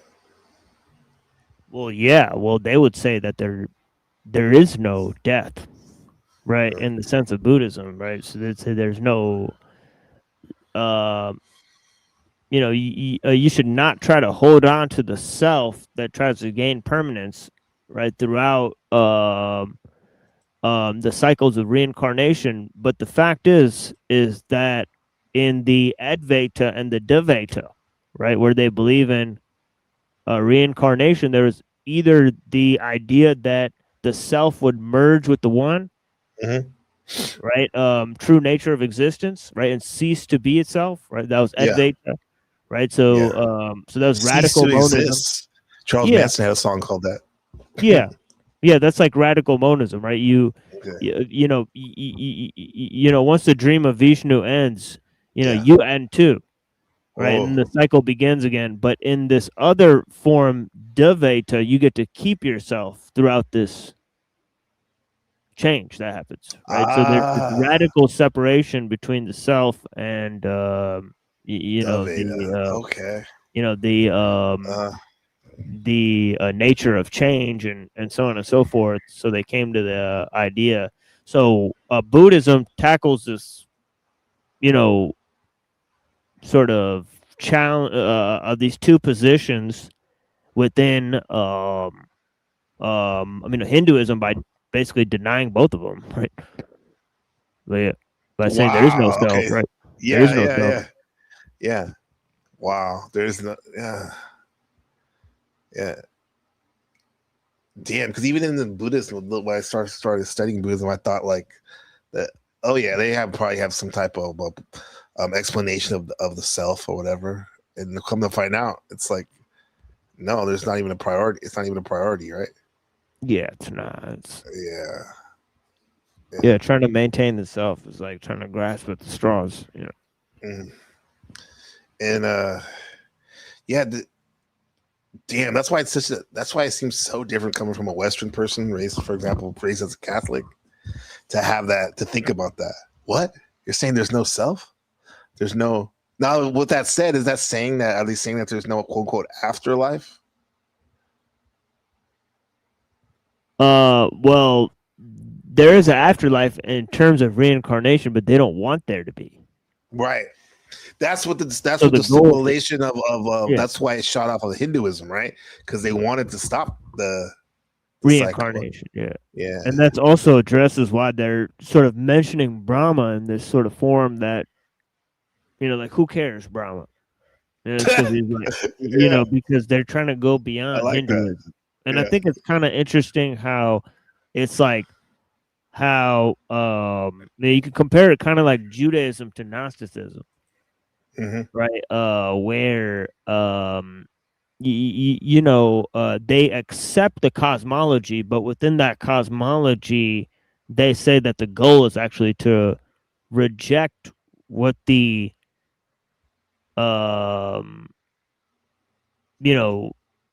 system is made for, right? So the goal is to actually end the system, right? So it's interesting. You mean the Gnostics? Yeah. Okay. Yeah. They want to escape and then we can take it even to more modern, this whole prison planet thing. They want to go beyond this loop, let's say, reincarnation. Yeah. Loop, huh? Yeah, it's a loop. Yeah. Yeah. This is why, like these channelers, like all these like Abraham Hicks and everyone else below it, all that, like it's been a new dimension to me to think about them, what they're doing, and how I still don't know what's going on for sure, but like to think that like all these people have been telling you, oh, you should go, talk to these entities and channel these people, when in fact you don't even know what you're talking to, if there is such a thing like that. You know what I mean? Yeah. Maybe these beings don't have your best interests. Some of them. Yeah.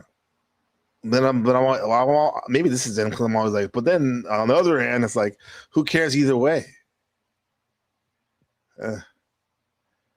Yeah. I have a feeling personally that everything's gonna work out. Like, do you believe that? So you think when you die personally, Machine, that like you'll just cease to exist? At least in the way that you know yourself. I don't know. Yeah, no. I think we'll be projected into the world that we live in our dreams, and we'll have to create something there in the interim period. And how long that lasts is up to what we do here, right? What we accomplish here, right? Then we'll work out the loose ends in the dream life, and then we'll proceed with everyone to the next phase of existence, right? All the souls will be resurrected. That's right? This is what I beautiful. believe. What did you combine some stuff, add some original stuff? Like, what did you? Can you tell me some of the works cited and so you personally? Because that's awesome, bro. Well, that's kind of just mostly the Prophet Muhammad, I guess. But you know, but yeah, I think we all will have to work something out when we die in the grave. Mhm. You know, So that would that be considered the Islamic and the Christian judgment period? they have some similarities there between Islam and Christianity, because in Christianity they have, especially in Catholicism and in Orthodox, some sort of purgatorial period where you either go through some sort of toll houses, right? I've not really looked into it in the Mansions Orthodox or toll tradition. houses. You're right. Yeah, and then and then and then in the other you know, Catholicism, they have a more drawn out version of purgatory. I know that Dante's Inferno isn't really a theological text, so people Right. shouldn't take it as one, right? No. But it's Yeah. still a classic. It's still a good supplement, right? Yeah. Would you say? Oh yeah. It's definitely Christian, you know, culturally speaking, but it combines some occult elements, right? So people should be weary of calling it a source for Christian teaching, but still there's a purgatorial element there in that work. And obviously he derived it from Catholicism. There are writings about this in Catholicism. So, but in terms of the afterlife, I think we all saw God before the creation of the world, right? We came face to face with God, right? And I think that we all will see God again. And I think the moment will be more like, you know, you come out of like a trip and somebody's making breakfast and you smell it, and you know, and the guy comes out and you've known them your whole life and it's God. Whole life, right? yeah. Like that. That's dope. I like that. Yeah. Hey man, I love that. Liturgy says, I don't believe in reincarnation myself. I believe in heaven. Okay. Yeah. Jannah, as the Islamic folks would say, right? Right, yeah. Shadow Buddha says, Gabe, just like we talked about, if devas are, or the rogue humans try to contact you and promise you knowledge and power, get the F out, run. Yeah, for sure, right? Yeah, that's what I think about what Shadow Buddha, about those channelers and stuff. I would think that, like, if someone was truly a quote unquote enlightened being or ascended master or whatever you want to call it, or deva, like they would, they won't look, we're looking after you to kind of try to tread lightly, leave alone, let you do your own thing, right? Yeah, we have a story about that in the Quran where you know, Moses started talking to an immortal, right? And this immortal, like, he destroyed a wall, you know, killed a kid and sank a boat. And each time Moses asked him, why the hell did you do all this, right? and until he was done doing all the things he did, he never told Moses the reasons why he did all the you know, why he performed all these tasks, all the fuckery. which which according to Moses, they were you know, I mean, he was sort of breaking the laws and so on and so forth. I mean, you know, sort of breaking the moral code. Yeah. Right. But for him, right, Moses was arrogant, was trying to assume what he was trying to do, and he didn't have the patience to learn, right, and so on and so forth. So so the being just sort of took off, right, and so on and so forth. Yeah, it's interfering, man. Like that's like my real world story about me. Like when it rains, I used to try to pick up the garden slug off the path, and I end up stepping on 3 of them. But that's actually me even trying to do goodwill. Now some of these inorganic beings could actually be trying to do you harm, or they could be like me, like I guess trying to do well, but you end up like let the man cook, let the guy do his thing. Don't interfere, man. That's what I think. Isn't that the clockwork way that people used to look at God? He's a clock maker. He made everything. He winded it up, and then he's like, "Okay, you guys do your thing. I'm not going to get in the way of you guys." Wicked Music says, "I believe we are energy, and we go on living in just another form." Yeah, does that match up with some of the stuff, your cosmology, and to a certain extent, Machine? Absolutely. Yeah. Yeah, absolutely. And this is kind of like what Dr. Scribina believes too. What up, Pip? Right, even though he's like a deist, right? He's like a Spinozist. So there's a way to just believe, like even in all of science, and just believe that we're energy that's created from the stars. We're going to continue to exist in some form.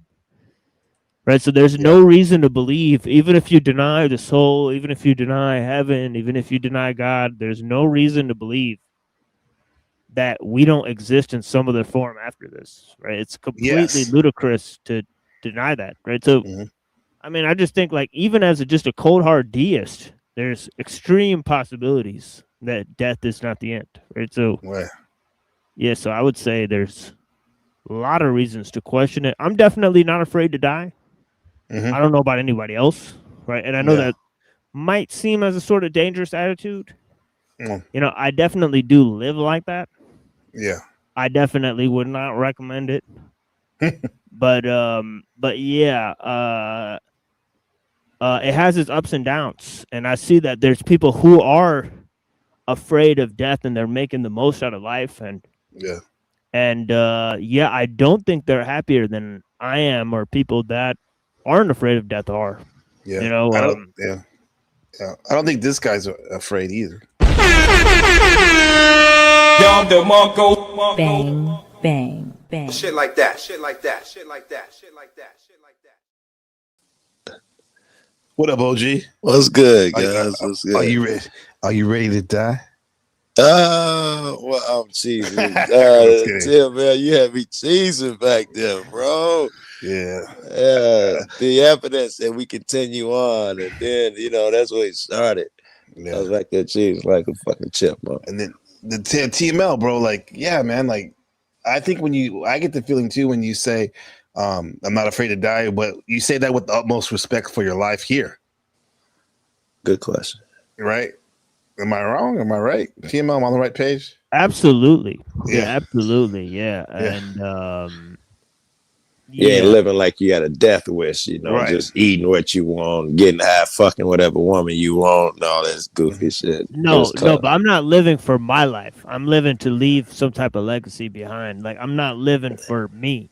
So I dig it. That's for sure. My life's not for me. It's not for my life, but I do want to squeeze the most out of my life for something else, right? Yeah. For sure.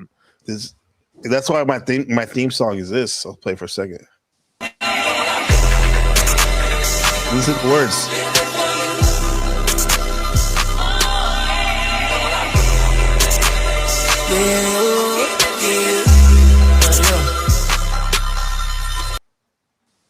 Like I'm living for you. Like it means like mostly for my family for sure. But that's what I mean. Like all you guys though too.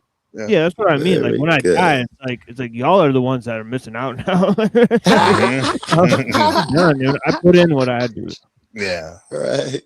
Yeah. Where's Texas Blue, by the way? I ain't talked to Blue in a week, man. I got no fucking idea. Yeah. Shout out to her, Texas Blue. But you're here, OG. Happy to have you, bro. Thank you for being here. And what's your thoughts on the topic, my friend? What the first part? Well, is live or die now. The first part looks like you live on. Yes. And I think I agree with TML again on the second part.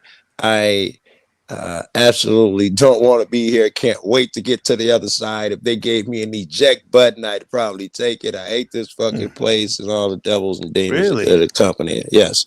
So I'd rather go over there and be with those cats. However, so in that sense, I don't fear death. I look forward to it so I can get the fuck out of this place. But at the same token, I got a job to do here. I take it serious. I'm gonna do it, and you know, I'm a kid of God, so you know, it's not horrible. Interesting. You do a lot of good work. Both you gentlemen, and I'm sure some people in the panel, I mean, in the chat too, in our own ways, generous with our time and helping people. But I have to say, dude, like, damn, I like it here. I like it. Now, catch me like a couple weeks ago when I was like, God, when is this school year gonna end? I'm like at the home stretch. I'm about to have 2 months off from work from that job. And like, I feel like, oh man, now I really get the chance to enjoy really my life and whatnot. Don't get me wrong, I do see the evils, as Jay-Z would say, the evils, right, in the world and whatnot. But like, however, like I like life. I like this life. That's me. I don't mean to portray it that if that's what I come off, I don't like it. Me saying I'm God's kid. That's what I meant to say. Everything is beautiful in that sense. But this is still, I'm not crazy. This is what demons run everything, whether it be the spirits or whether it be the system itself. It's all about control and all of that foot on here. And my people who I love are always powerless. All of that bullshit. I'm ready for something that's fair and all of that bullshit. Yeah. I look at them as peons though. Maybe that's my snobbery. And like, not only am I better than them, the so-called social engineers, but all the other poor righteous teachers are 5% or whatever. Like maybe that's why I think the way I do, because I'm like, shit, you don't control me, and I could be wrong, right? Shit, maybe every thought I have, every action is because of somebody imprinted some weird out social engineering tool on me, right? However, I do think that like I have some type of sovereignty here, especially in my house right here, and this is like my kingdom, as I say. So I like it right now, and I believe that when I do, quote unquote, or if I do it, or whatever the essence of me moves on, that's gonna be lit as well. So yeah, it's so much you said there, Ron. Yeah. Whether you have so much nonsense. No, I liked it all. Whether who has the power, it would depend. Do they really have power? If you are in touch with God, then no, they don't really have power. That's how I feel. There's the other angle that they do have the tangible power. There's an argument there, depending on what you're saying. And you saying they're peons, I equate that with me saying I pity them. You're saying they're beneath me, they're peons. It's because they haven't learned what you learned. You know, I feel sorry for you clowns. I get that part too. But I also have care for them too, like children. Very good. Like a father would look at it like a child. Say like children, baby. Yeah. Hey, you see what vid gave? I dropped a little vid.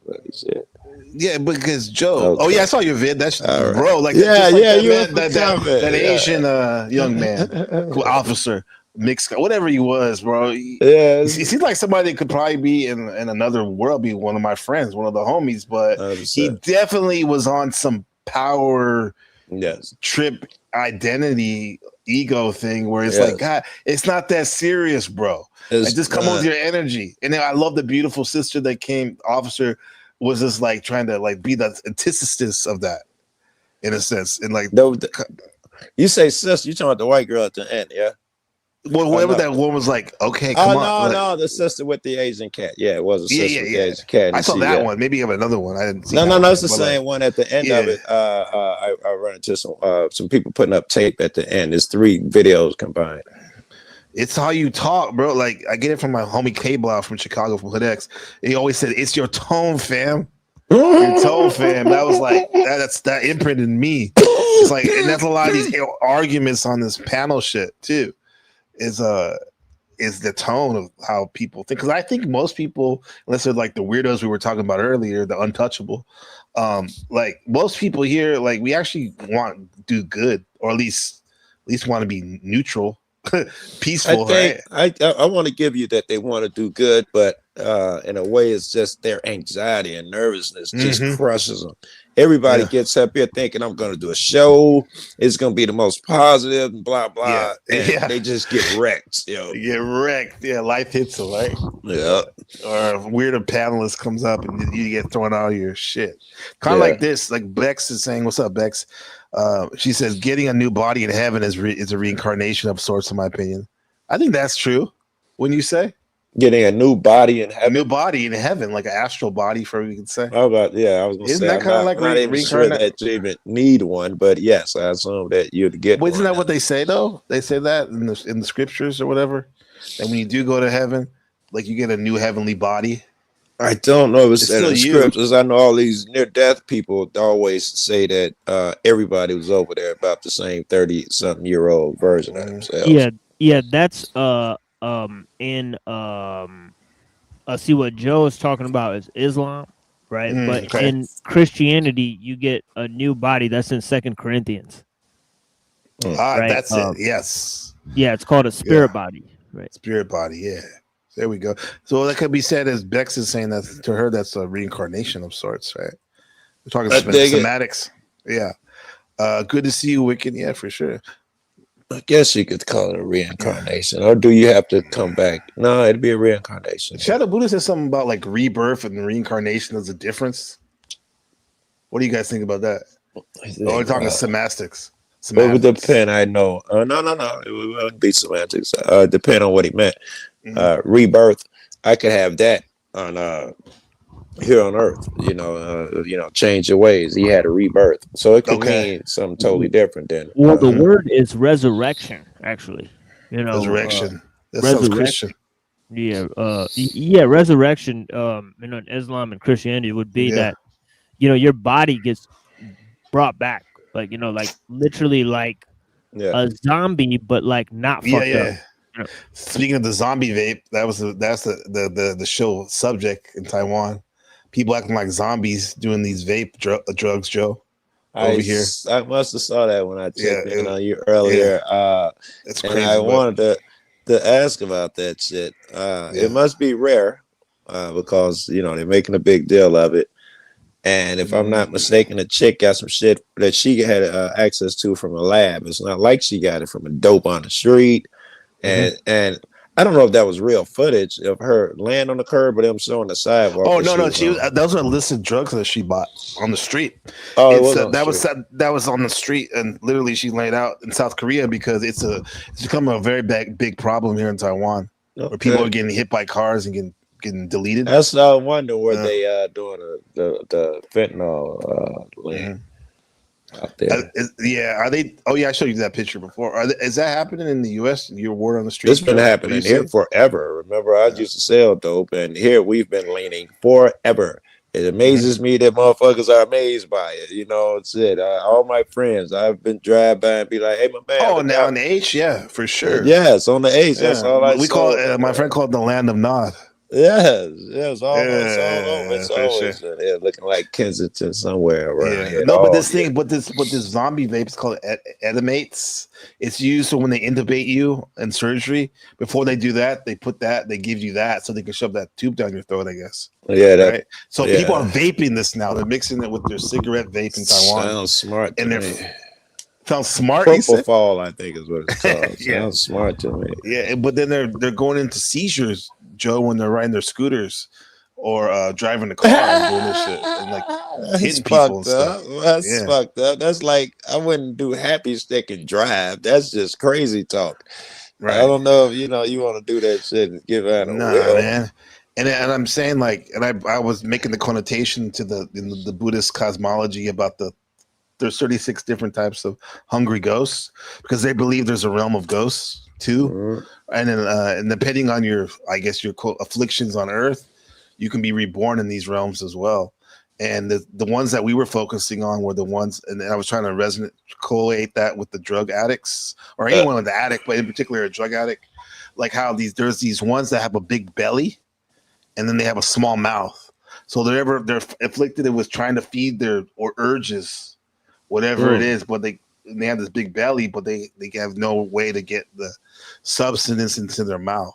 Right. So it's like a torment, right? And it Yeah. kind of resonates with being a drug addict, like where you want to take this hit to take away from the pain, but the hit is causing your pain too. You know, Right. Right. there's a picture of one of these ghosts right here. This on the left look like this. These things Keep right it here. up there for a second. I want to look at it on my other phone because I can zoom in. You see probably pictures like this machine, right? Those pictures of those ghosts that are just ravenous and whatnot. They got the bloated bellies. I see. On the left, oh my goodness! And still starving. Check that and out. still starving, Still right? hungry. Yeah. It's like kind of like someone with liver failure or something too. I've seen people like that. Where they're skinny, but then they got the big bloated gut. What's whatever. What's the cat on the right? Feeding them wisdom, that's me. knowledge. So yes, I'm right then. Yeah, you feeding them. You giving them food, but it's probably in the form not of enough. wisdom or something. Yeah, that's still not enough. It's Yeah, not dig enough, it. man. Yeah. So yeah, Shadow Buddha helped me make that one.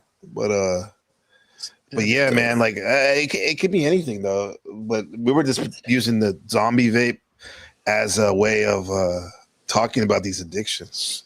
Yeah. About like people being addicted to things and whatnot. Yeah. So and then we got talking about this life and death. Here, somebody had a good point over here. Lizard Tree says, I believe there's a place you go to learn more, teach before heaven. I believe all those who are born resurrected, but not Satan and demons. Now, Machine, this goes back to what you brought up that was interesting. When you said that middle point, where you're building your heaven in your narrative, your cosmology, personal. Like, would that be that place where you go to learn before? Lizard Tree, can I Lizard Tree, what do you think, Gabe? He said, I believe there's a place we go to learn more or teach more before we go to heaven. It sounds like this place. I think it's this place right here, right? Yeah. Exactly. I would think that this is a place where we get all our context material to build our heaven. Yes, mindset, and we'd have a duty. Mindset. And we'd have that duty to spread shit too, apparently, to spread God's seeds or whatever. Positivity. Yeah. You know what? The first time I really started to really map out this theory, thinking about things like that, was when my grandma was passing away. And at the same time, I was introduced to the Tibetan Book of the Dead. Yeah. And the Tibetan Book of the Dead was used to try to get people to move I won't say their soul, because they don't. I'm so confused kind of with whether this type of Buddhists believe in the soul or not, but I'll just say their consciousness, the awareness, the essence along these bardo realms of the afterlife, right? And I just took it as like literally people can use this because I helped my grandma. I thought I was helping her, and that's a very important thing to be when someone's passing, to be with them. Yes, it's like it's an honor for you too, even though it's hard. It can be hard. Yes. So I was trying to tell her some things that I was learning to help her like calm down, like imagine that your body's just drifting away into the river. You're in the river, and you become one with the water, all that stuff. But anyway, with that said, I believe that like these certain bardos that they're talking about in the Tibetan Book of the Dead, where you like, for example, where you confront like a demon or an angel, and you have to, depending on how you handle it, depending on how far you go, I think that those could be people you meet here and now. So the lessons in the Tibetan Book of the Dead, I think, could be played out here now, because there are certain people who act as someone like angelic to you, and all demonic. It's like the spirits that is over there. We're kind of like avatars. So yeah, there you go, Joe. They come and they ask our permission, and we accept them. And when we accept them a ton, we reflect them, which is what you would be doing with the good and the teaching and shit. And when we give residence to those negative, unhealthy spirits, they get control of us in the sense that if something good is occurring on panel, they're gonna hop into someone they've hopped into all the time, who accepts them and they can easily wield and shit. He won't even know why he hopped up there. He'll have an urge. It will be key because that demon needed to disrupt the positivity that was about to occur. Yeah. So it's him and the demon. Right. Their fuse is one. Yeah. And because in the end, those could be seen as hallucinations in the Bardo realms when your awareness is lying, but even here too. I mean, like what they say, scientists believe that we're all actually just little atoms or particles. Yeah. But I'm getting all over the place. But yeah, man. I think this is a place where we build our heaven here on earth. I mean, we build it here, and I agree. Depending on how your life is, that's a reflection of it, and then that could be an avatar to the afterlife. Yes, and you join with other avatars. You guys can build together here when you build. That's what in your Machine heaven. was saying. I think. Yeah. Like eventually you come together like that. Yeah. Which would be what we're doing right now, propagating, building God's house of positivity. Which we're forever building. Us three in particular, yeah, we are. It's always like it's a perpetual build. It's like the Temple of Babel. I think that's not the tower. I think that's the duty, man. Cynthia asked me, what do you here? What's your purpose on earth? Yeah. I was like, I don't know, but I know it's to help someone besides myself. I know that was one of them. And when I came up here, Shane Lyons was talking about that's what he does. When he leaves, he don't live for himself. He lives to help other motherfuckers. And when he leaves, they gonna be regret that they gonna be at a loss, not him. Yeah, because this pyramid, literally we're making a pyramid on the screen. This pyramid we're building, it's inverted right there. But like it literally, your builds Machine and your builds Joe and the people in the chat with these great comments, they literally help me and make me like leave with a smile on my face for the rest of the day. Good, man, right? That's the way I believe that one way that we're all connected. You never know how something affects you. Me and TML come up here, put in the good word, give you a smile. You say something to so and so, they feel cheerful enough to well, they're happy. I'm gonna go for this girl. Motherfuckers are married because of some shit me and TML said on the panel. You never know what the fuck you never know ripples are gonna occur from when you put out there. But if you put out positive, you get positive shit. You put out positive ripples into the wave. Picture us like photons. They are waveform. They are all connected. And it's logical to me. Their energy, we're energy, and we are all connected. And we're putting out waves and ripples. And we propagate what the other photons propagate is what we get back, man. Do we fill our vessel with positivity or negativity? We got a job. It's to do God's work. You ain't got to call him God. Positive, healthy. That part, and it's definitely would be the other spirits because the Bible talks about them, how they were cast down here and they run shit, and how the devil's a great deceiver. And we can look at the way shit is. They got an A squad too. They can hop in the motherfuckers that control them and get them to do stupid shit, bro. Yeah, and they can control it. Like if you're not on your P's and Q's, like that energy, for example, on the stream it was a negative experience, can last for a couple weeks or a week, Yes, and you don't know how that's gonna affect your decisions. If you fucked up for 2 weeks and I don't know, you got to score a test. I don't know what you do in your life. Yeah, I can't do it anymore, bro, because like I literally because me and CM, we got a big following out like a fucking like a month ago. But now, I mean, it was kind of like stronger than ever now. Shit, like now, But with that said, though, like when I was in that space and I started hanging out in some other places I normally wouldn't, and I was literally, guys, I was getting headaches, like horrible headaches, and like, duh, Gabriel, like when I leave the stream, I'm better. I feel better now, right? And then when I go back, I was like, headache, crazy, yeah, man.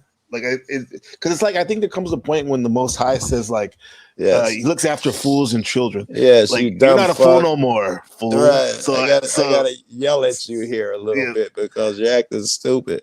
I gotta put the hands on you now. Yes. Even though I'm doing it to myself. But yes, it's some energies I avoid, man. Right? yeah, you feel it Just sometimes, Joe? I do. I walk into a room and some people who are friends of mine, but that energy is fucked up. I can't really get close to them because of that energy, and I have no desire to get close to them because of that energy.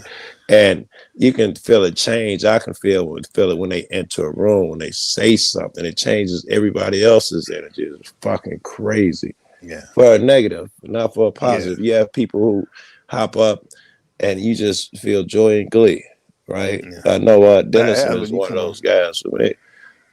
Oh yeah, when you see Denny, Yeah, it's contagious when you see him. You're like, yeah, Guru, yeah, Shadow Buddha, your boy. It's just like it's all Told you, positive. Shadow Buddha. Joe loves you, man. Shit just gets better when they enter the room, type of shit. Yeah. Kaboom! Just who stepped in the room. You know what I saw today? Like somebody put all the St. Ives 90s commercials together. Remember that shit? Like they had like Ice Cube and Nate Dogg back there. I had one on the wall. I took it down. I had the Tupac posters, Snoop, Tupac, and somebody else was on the poster. I took it down. Nate Dogg was like, just hit the corner store. You know what I'm looking for. St. Ives. And then the Wu-Tang even had one. They had a commercial where they were like, that beat was sick, and it was like the RZA just snapped. He's like, I jetted at the spot it was hot, like the St. Ives. I was like, damn, the RZA had that energy, that machine. That's why I was sending you that Wu-Tang stuff earlier, because you were sending to me the Grave Digger stuff, because I was watching that Prince Rakim energy. Prince Rakim days. Shit. You don't give me to talk about music and fucking TML here. Yeah, you guys, wow, music heads. Yeah, Machine Lies is like on the real origin of Wu-Tang. I'll be telling other people about this nigga music, right? I'll be like, I was sent this link to motherfuckers, not for the show. I'm sure I've done that, but just for the music when he's playing music, because I like it so much. People who I know like hip hop heads, I'll be like, go over there and listen to this shit. This will be dude putting some different music to some different lyrics. Look at this. I mean, the music show stands alone, the machines, but then again, the main show, bro, you have the music and the philosophy. Yeah, and the showmanship and stuff is going on. The shit going on there. It's a good show, man. Some of your friends are probably like, "What the heck did I just listen to?" That's some good shit. I wonder. He caters to a different crowd. I wonder if his friends they don't. I ain't gonna say I wonder. Most of his friends don't get the value of what the fuck coming out of his mouth. They don't. I think they do on different levels, but like, okay, I like that. I got a good little gang. Like I got like, I'd say I got like 9 or 10 people that really know. Yeah. What's being said on the stage, like in a deeper level, and not only that, they're using it to create other thoughts and shit. Right. So it's like, you guys inspired me, right? That type of shit. Yeah. Like and that's what they say. Iron sharpens is the number one shooter. You gotta learn something that I didn't have to use my mind to think of in my efforts, because some other smart motherfucker thought about it and he's giving it to me. That's what happens when you go over there. Maybe this is part of that dark spaces I was talking about, because when I was like kind of weaning myself out from those dark spaces of the Paddleverse the last couple of weeks, I was listening to a lot of John Zerka, and people like, John Zerka. Hey, YouTube, YouTuber, but then again, bro, but his actual streams, bro, it's all esoteric. It's all esoteric. I can't. I still say I can't. Which is weird, because he seems like a meathead, right? No. Not just a meathead. I've seen him do harmful things. So he's on coke all the time too. And his ego and all of that. It's like the message will be tainted. Now that I know it's attached, it's like Paul. And Paul be having the dopest shit to say, but I know it's coming from an egomaniac who does not have the answers. Yeah. but I would say like the John Zerka shit, like it resonates to me at certain times what he says. And what the one thing that I got from a couple weeks ago that's still on me, because I took a train to go see my brother-in-law. I hadn't seen him in a long time. That was beautiful. I saw Taiwan. I fell in love with Taiwan again. This little trip I was taking by myself, and then I was listening to what he was saying. He's like, we all have friends, right? And each one of them are kind of like Voltron, and they all have a gift. Some have multiple gifts, right? There's nothing wrong with tapping in with that friend if you need help, and use not using them like a fucking like a piece of garbage, but using what they have in order so you can help yourself, so you can help them and everyone else. Friends are for. This is from the Bible. Friends are for hard times, and brothers were born for adversity. You're supposed to tap into your friends. Basically that's what he was saying. Well put. Yeah. And I had to remember that. And that's true, man, because I got some, like, you guys are an example of this. Puda, Wiccan, everybody, like there's some skills. You guys have fucking skills. And you as well, man. Yeah, thank you. Yeah. And like it's like an all-star squad, bro. You think about it. But a lot of us are like too timid if we need help with something, or I don't know. And your guys' Voltron theory. I tell my I was telling one of my friends that yesterday. Arms and legs. I was like, maybe 2 days ago, he called to check on me since my brother's passing. And sorry for your loss, Joe. Thank you for that.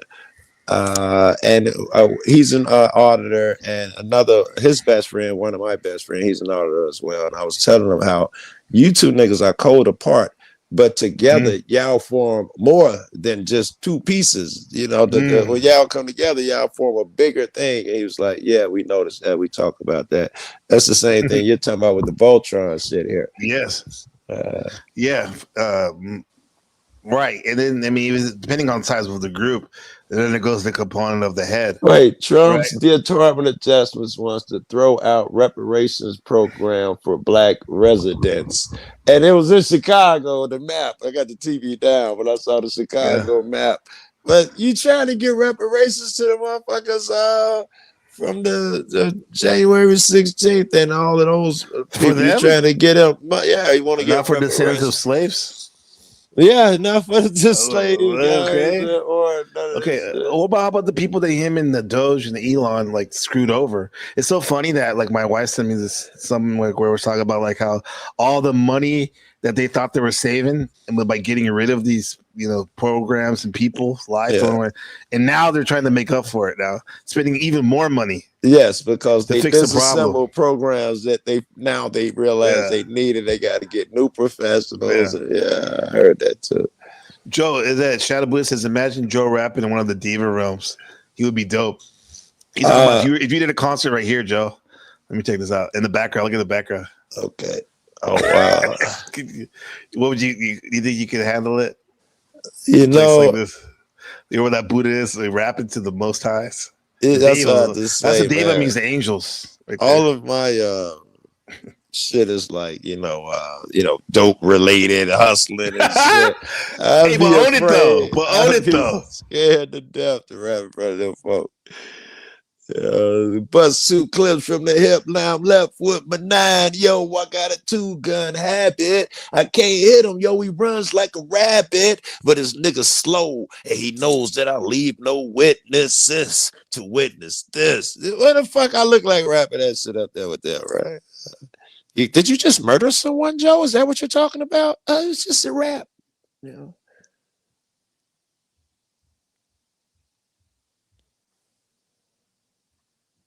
So you see them bobbing their head. The Davis. Hello, can you hear me?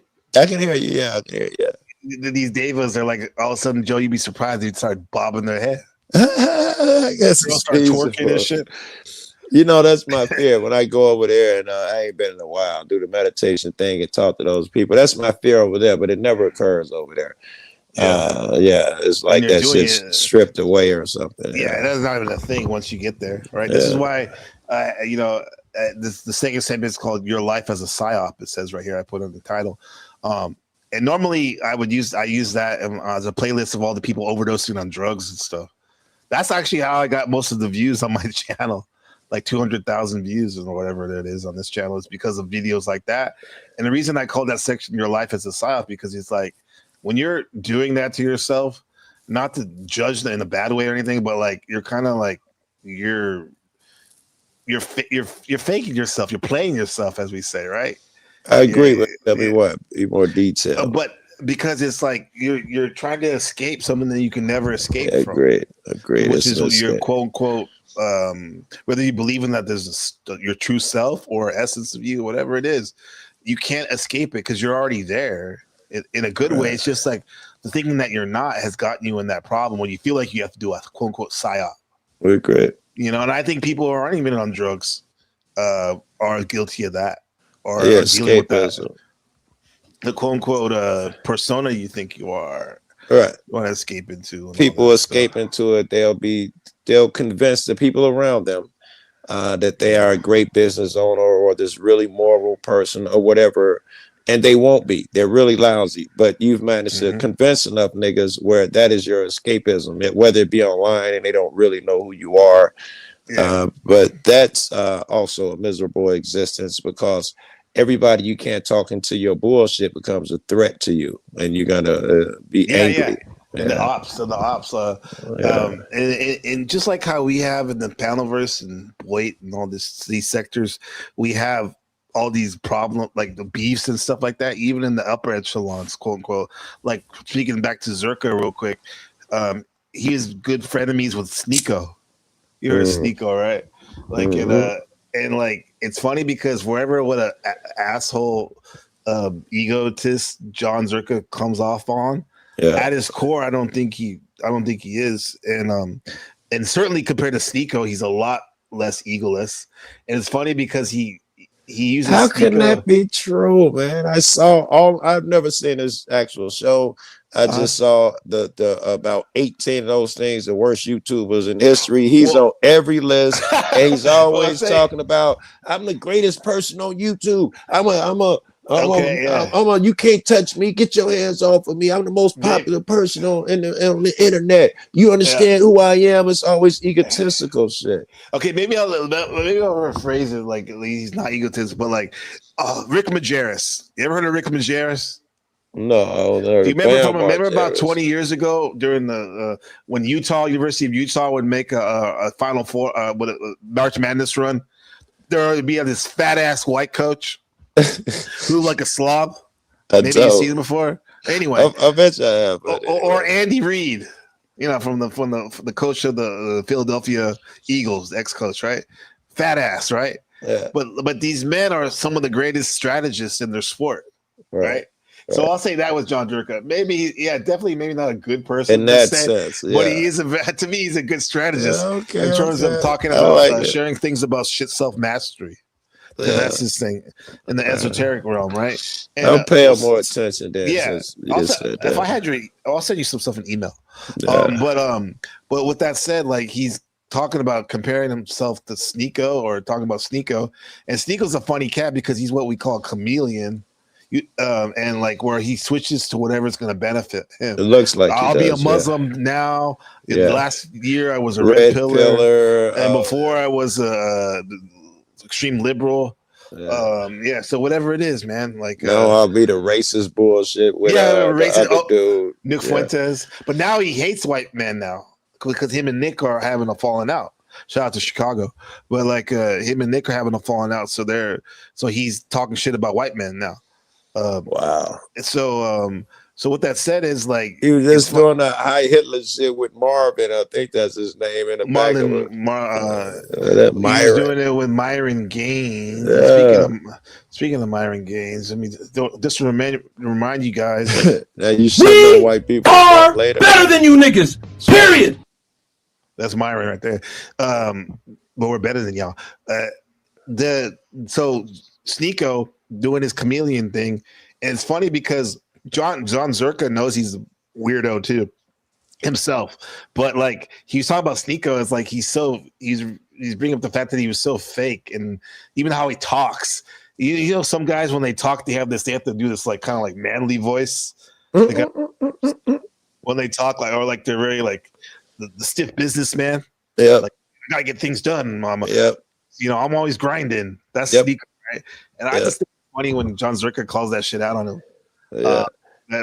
And so how did I bring that up? But I got a buddy who I never got close to. He's an auditor, and Yeah. he was like super famous when I first came in. He was like the second biggest auditor out there and all of that stuff. And he came to Chicago. It was going to be a big deal because he was going to meet Joe Cool, who was the phenom, and he was the big guy. And I was telling him, he was like, "Yeah, I want to film your friends." And I was like, "Oh, I don't know about that. All my friends sell dope and gang bang. We'll be literally be on the spot while we talking to these cats." I was like, "No, but I do want you to meet some of my friends because I bring all the other cop watchers who I still love to this day, and they meet my friends and they come around here when I'm not around." This dude was like, "Yeah, sure." And then the day when he came to it, I was like, "Yeah, I'm gonna take you over there." He was like, "Yeah, we can film." I was like, "Dude, I told you we can't film." Well, we could maybe film a little bit.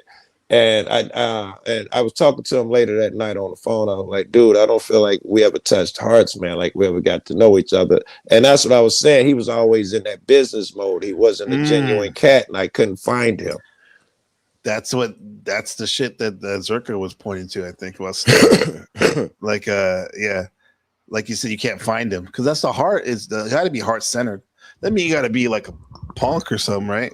But at least let's know who you are, bro. And the best way to see it is through your heart.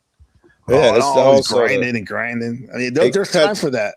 It cuts through a lot of the communication barriers. When you can touch hearts, it gives you a level to communicate on instantly. Not only that, it's a solid foundation to start wherever you building from and all of that. It's got to be the only foundation. It's got to be a truth and so if it's going to be successful. So yeah, the quicker you can show a person your heart and you can see their heart. And you get a grip on them and be like, this is my kind of person, or I understand this person. The quicker you guys can get anything done. Oh yeah, man. Do you think that's just us heart-centered people, or no, for everyone? If you can, I think it's for everyone. There will be people who do not have the heart, but they're honest enough where you can communicate, but. I don't think you could build on shit with them because these are the people who are like they're really cool and you love them to death, but when it comes to doing business, they would short people their money or not pay motherfuckers. They be real bad business motherfuckers because they don't mind being dishonest and all of that bullshit. So I still can chop it up and we had the greatest time with them, but I can't build with them. You can learn some stuff what not to do too. Like this Shadow Buddha says. So this is Shadow Buddha when me and him when we beef kind of. He says, "Yeah, Gabe." He said, I don't like or respect hypocrites like Zerka." Right. If he's saying to do this, like, and he might even said he was a hard. He said they can't live what they preach. They can't live what they preach. They have no manner of teaching others. And I'll say I'll be like, okay, dope. Jack Taka. That's you. That's what you think. No, but he's right. He's right. Does Jack live what he teaches? I ain't been over there in a while, but if it seems like they were, no, he's still angry as fuck in the world. I mean, I wasn't necessarily talking about Jack like that. I was saying I was addressing Shadow Buddha when he goes when he that's his opinion, and I was gonna say that's what you think in the Jack Talcottian way. Oh yes, Jack always gets mad and says you know he's mad when he's saying that. Exactly. I respect what your point, and I see where you're coming from, and I actually agree with it. But every time I say, however, the big joke on this channel is you got to take a shot or whatever. I love or smoke or whatever. I love however, Shadow, he's a hypocrite. I think most people are hypocrites to a certain extent. I'm lucky enough to have you as a best friend where you're not a hypocrite, but not everyone is as good as you. And I have to say, what I like about Zerka personally is just like why I like Bobby Hemmett and people they get me work cited. They tell me the books they're reading. They talk. All right, show me a clip or something. Fuck it. It was all the time we spent talking about this dude. Oh, nah, I'm not gonna play it right now. No, okay. I'll send you. I got it. I'm trying to keep He's it pure got, in my you content. know, Nobody, no copyright shit. Because I'm trying to get my All right. monetization back. All right. I'm gonna get it back.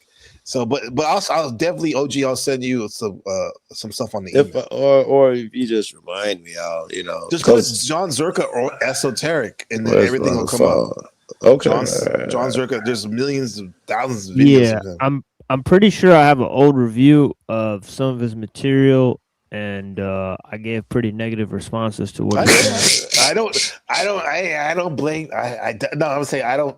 Doesn't surprise me, and I don't blame you for that. Yeah, and you're like NPC. I don't care either way. He sucks. What do you think? No, but like I like what I know. I like his style, son. Some of the stuff he does. Now I wouldn't trust him with my son or my wife around him.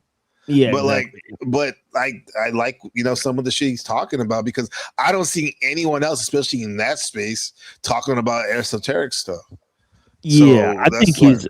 Yeah, the reason why I think he's a little bit strange is that he's trying to say he's against that stuff, but he's promoting it. Exactly. So I'm like, well, that's why he said hypocrite. Yeah. Yeah, no, I'm he like, is. whoa, It's that's true. weird. I'm like, okay. Yeah. Yeah, I guess look at my yoga teacher. My guru is Bikram Chandri. Yeah, I don't because even know what Bikram Chandri is. Yeah, because that points back to his Christianity LARP, because he's obviously doing a bit. Even though he's a Muslim Albanian at heart. Yeah, he's not. Yeah, Yeah. the He's not a Albanians that I know, they're not very traditional Muslims, right? They were forced to convert, right? So they're not like into Islam. You know what I mean? Shift is a Croatian Muslim, or is he? No, he's from he's not Albanian, but he's Balkan, right? He's definitely Muslim. Yeah, the Bosnians are more serious. Bosnian, yeah, right, exactly. Yeah, they're more serious, but the Albanians not so much. Right? Still haven't talked to him, Machine, bro. He ghosted us, being Shadow. Yeah, because we're hanging out with Max, I guess. Yeah, now I don't know if you guys seen Mac's channel recently, but he's had that gematria dude on for Zach? every single episode. Yeah. Is Zach going on there? Yeah. Zach Hubbard? Yeah, I he's got had it him cut on. out, guys. I got a phone call later. All right, OG. I'll talk to you soon, bro. Yeah. Hey, so you're saying he's been having really? That's surprising. So he be fucking with him, Machine? Seems like hardcore, and I don't really understand, because I don't know. I thought it was kind of a different thing going on. I mean, I mean, I'm okay with Hubbard, but I'm not really sure what's going on over there. But I'll have to go check it out sometime. But that's what I noticed right Interesting. now. But yeah, I was fucking with them for a minute. Yeah, I saw you on there earlier in the week, or maybe oh last yeah, week 2 or something. 3 times. Yeah, he came on my show twice too. Okay. So yeah, so I don't know what's going on with Shift, but yeah, blessings to Shift. Yeah, I've always appreciated our conversations. Absolutely, yeah, me too, man. That's my brother, man. But I guess it's like my real brother. We're a little taking a time out. All right. Shadow Buddha says one must be able to teach their home first before they teach another. That's true. Definitely true. Yeah. That's definitely true. What is Ray Smurder say? I like what I like. Yeah, Shadow Buddha. Never heard of him. Yeah. Yeah, he made Powder Dusty mad one day because he went on a rant about him, and then Dusty played it back on his channel. Oh, Hubbard reviewing it. No, Shift. Oh yeah. Shift was salty about that. Yeah, Shift pissed him off. Yeah. Mm-hmm. They both were salty at each other. They used to go at it. I don't know. I know you remember the Discord, Hyperspace, my Discord, but like there was a good month or two there where they were going at it in the comments in the Discord. Shift and Dusty. Yeah. Oh, that's cool. Yeah, it was funny. Yeah. I mean, Shift could have. Dusty wanted to debate him or whatever, but Shift was like, nah, because Shift is the financial guy, right? And Dusty loves his silver or whatever. And Shift was gonna, I guess, take him to town about that. Yeah, he was doing that for like 2 months. It's probably a scam. He's not doing it anymore. I don't hear him talk about it either. Yeah, it's weird he was doing shows about it. But yeah, I think like dude just obviously just does debates so that he could like get paid or make some get some views or whatever. So I don't know. I don't know. Debate me, that's kind of low level. I don't know. Debate me. Yeah, it's kind of weird. This is the flow under the Flow State Act. Yeah, those people never come around here anymore. Machine. That's all good. Yeah, we're doing our thing. So, so you going live on Saturday night or Sunday night? Well, we're actually going live tomorrow too with Which the Friday? Truther Cop. Hopefully. Oh, Truther Cop. I haven't seen him in a minute. Yeah, we've been trying to. We're trying to get a show started on Friday night. For the people where we just talk about. We're supposed to talk about the Panelverse, but it seemed like he wanted to talk more about the show that I'm doing. So I think he took mushrooms and then had a conversation with me on the phone, and I started telling him about like the technological society, and he got really motivated about it one day. So, he became the machine. I remember Kalindi, Kalindi from Michigan, maybe from Detroit. The guy the black dude that would take high dose psilocybin, like super high doses. He used to be all over YouTube before he passed away a couple years ago. I don't know if you ever came across him. He would say like he was friends with True Life and Ozo. He said that he would like take those mushrooms. Sometimes he would go to places where all it would be machines and stuff. Yeah, I've been to that place. Yeah, I've definitely been to what that is place. that? Just machines, huh? Yeah. I think it's either angel like sort of technology, right? Because I believe that the angels have technology that we can't see, right? They go behind you right there. Yeah. Yeah. So yeah, obviously there's demonic technology that's hijacked the human system, right? And I do think that it comes from Earth, but there's angelic technology too, and I don't think it functions like the earthly technology that can be hijacked. I think it doesn't use metals and things, most likely. I mean, right? It uses some else than combustible fire, right? It uses things like air and water and stuff. The elements, right? Yeah. Yeah. Because in the end, that's what the stuff that's making up the processors we get make in Taiwan and stuff. For example, those are all elements, right? Originally, everything comes rare earth materials, as they say. Yeah, it's like it uses things like that. Probably like a rudimentary form of what you're talking about. Yours is like the pure source of it. With the angel technology. Yeah, I think it's like crystals and light, that the angels use, and so on and so forth, most likely. And then it's like, Machine Shadow Buddha says, "Debate me, bro." Is low frequency R7 rogue diva manipulation for sure. Debate me, bro. Yeah. Yeah. 777. All right, TML, I'm gonna pimp off. Yeah, enjoy this blessings, dragon boat. Yeah, I'm gonna go and get some sleep. I've been up for a long time. I think, basically 24 hours. So, so blessings, brother. It's been a pleasure talking to you. Absolutely, brother. Appreciate you, man. Yeah, peace on me. Thanks, Machine. Yeah, blessings. Much love. All right, everybody. So what are we doing? It's just me and you. Just me and you. Just the 10 of us. Don't worry about nothing.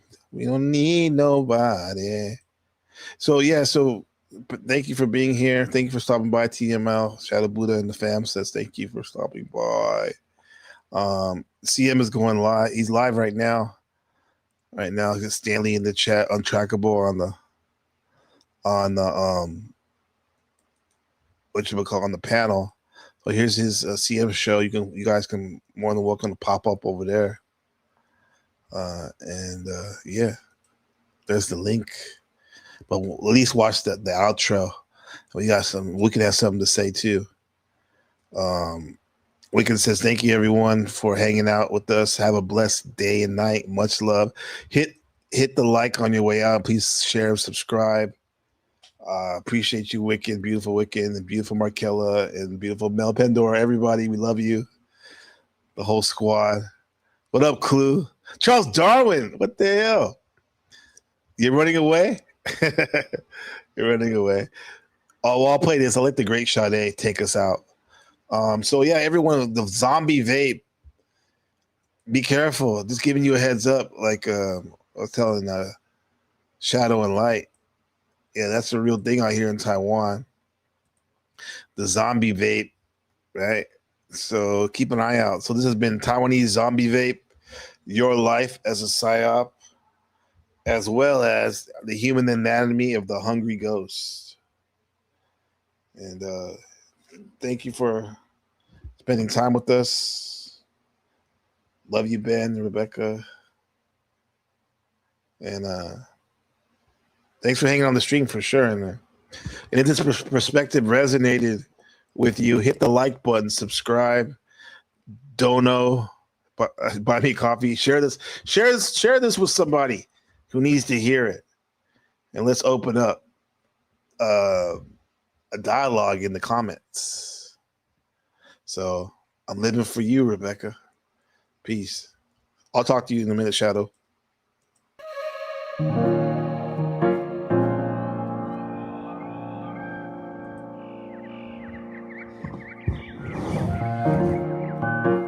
Shed a shadow on my life.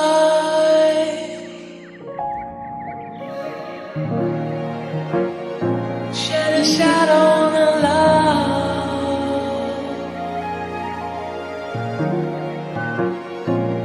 To the shelter of my life. To the shelter of a life.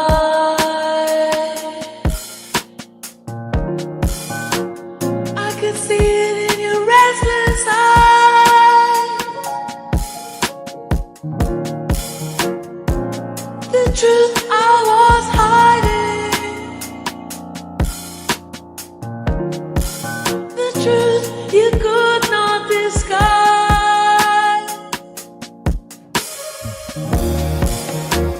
But I never thought I'd see the day. I knew I'd need a miracle to make you stay.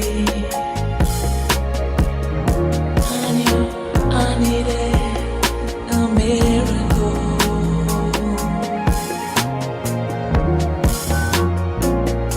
And I never thought I'd see the day.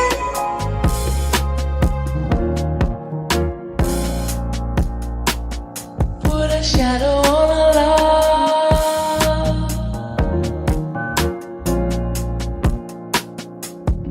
the shelter of a light. To the shelter of my life.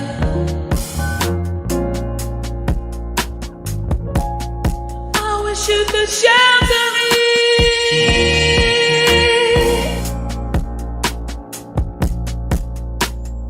Shelter me now.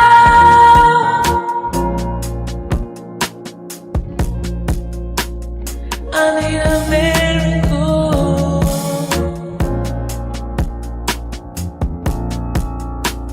And I never thought I'd see the day.